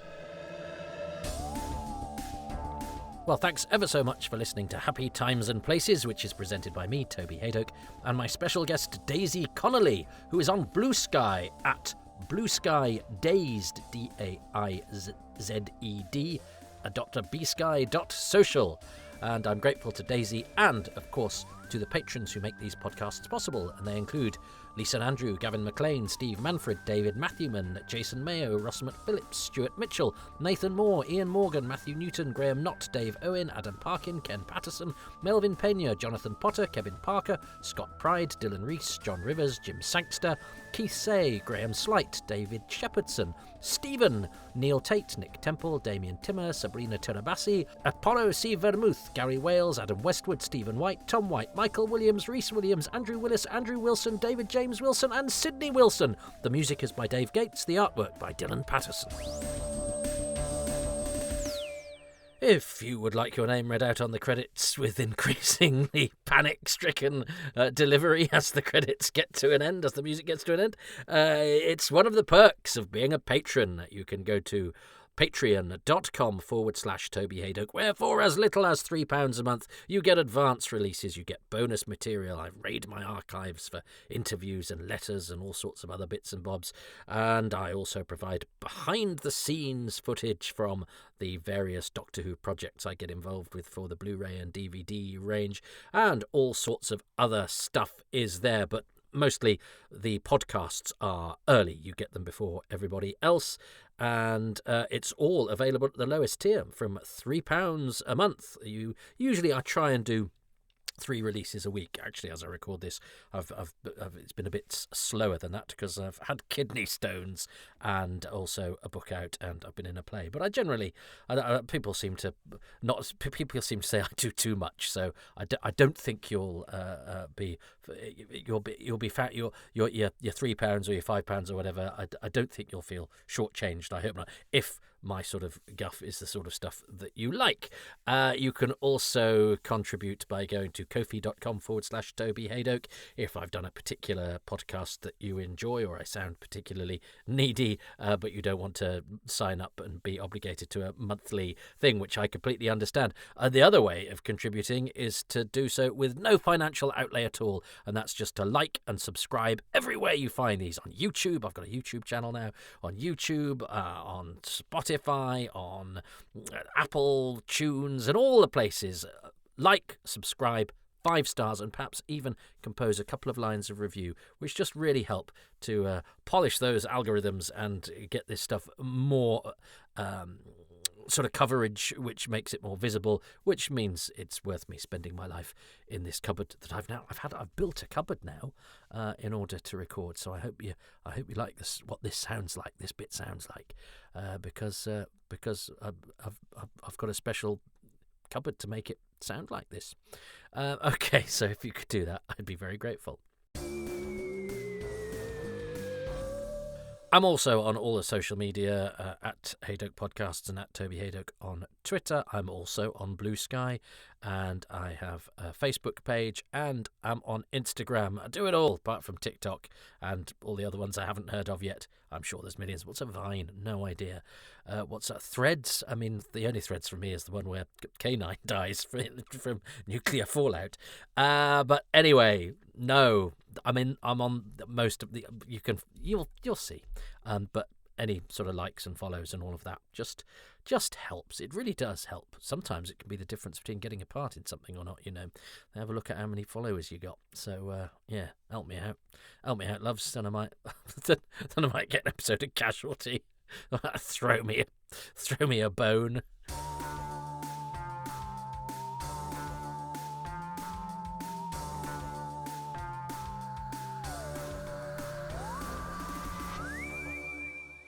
So there we are. I enjoyed that one, doing that one with Daisy, and I hope you enjoyed listening to that too. Not much to say, really. It's a couple of years ago since I did that. The original post credits are available on the individual episodes, but I replaced them for these just because I like give myself extra work to do. Well, I like to feel it's more than something that's just been hacked together like an old BBC video. Oh, and Zygons was on that. It had the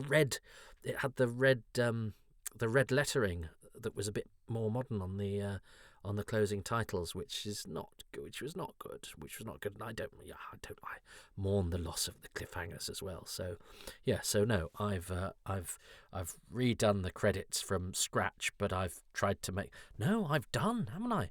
I've chopped out the original endings and knitted it all together and replaced it with new. I've done what the BBC video has done. I've perpetrated the crime that I despised so. I'm the architect of my own destruction. No, am I hoisted by my own petard? No. Well, I suppose I sort of am. No, because it wasn't my petard. The BBC video wasn't my petard. It was somebody else's petard that I've stolen and then hoist you with, actually. It's awful. I better be quiet now because I'm talking myself out of doing this. I mean, that would be easier for me if I just strung them all together. Anyway, who cares? Does somebody care?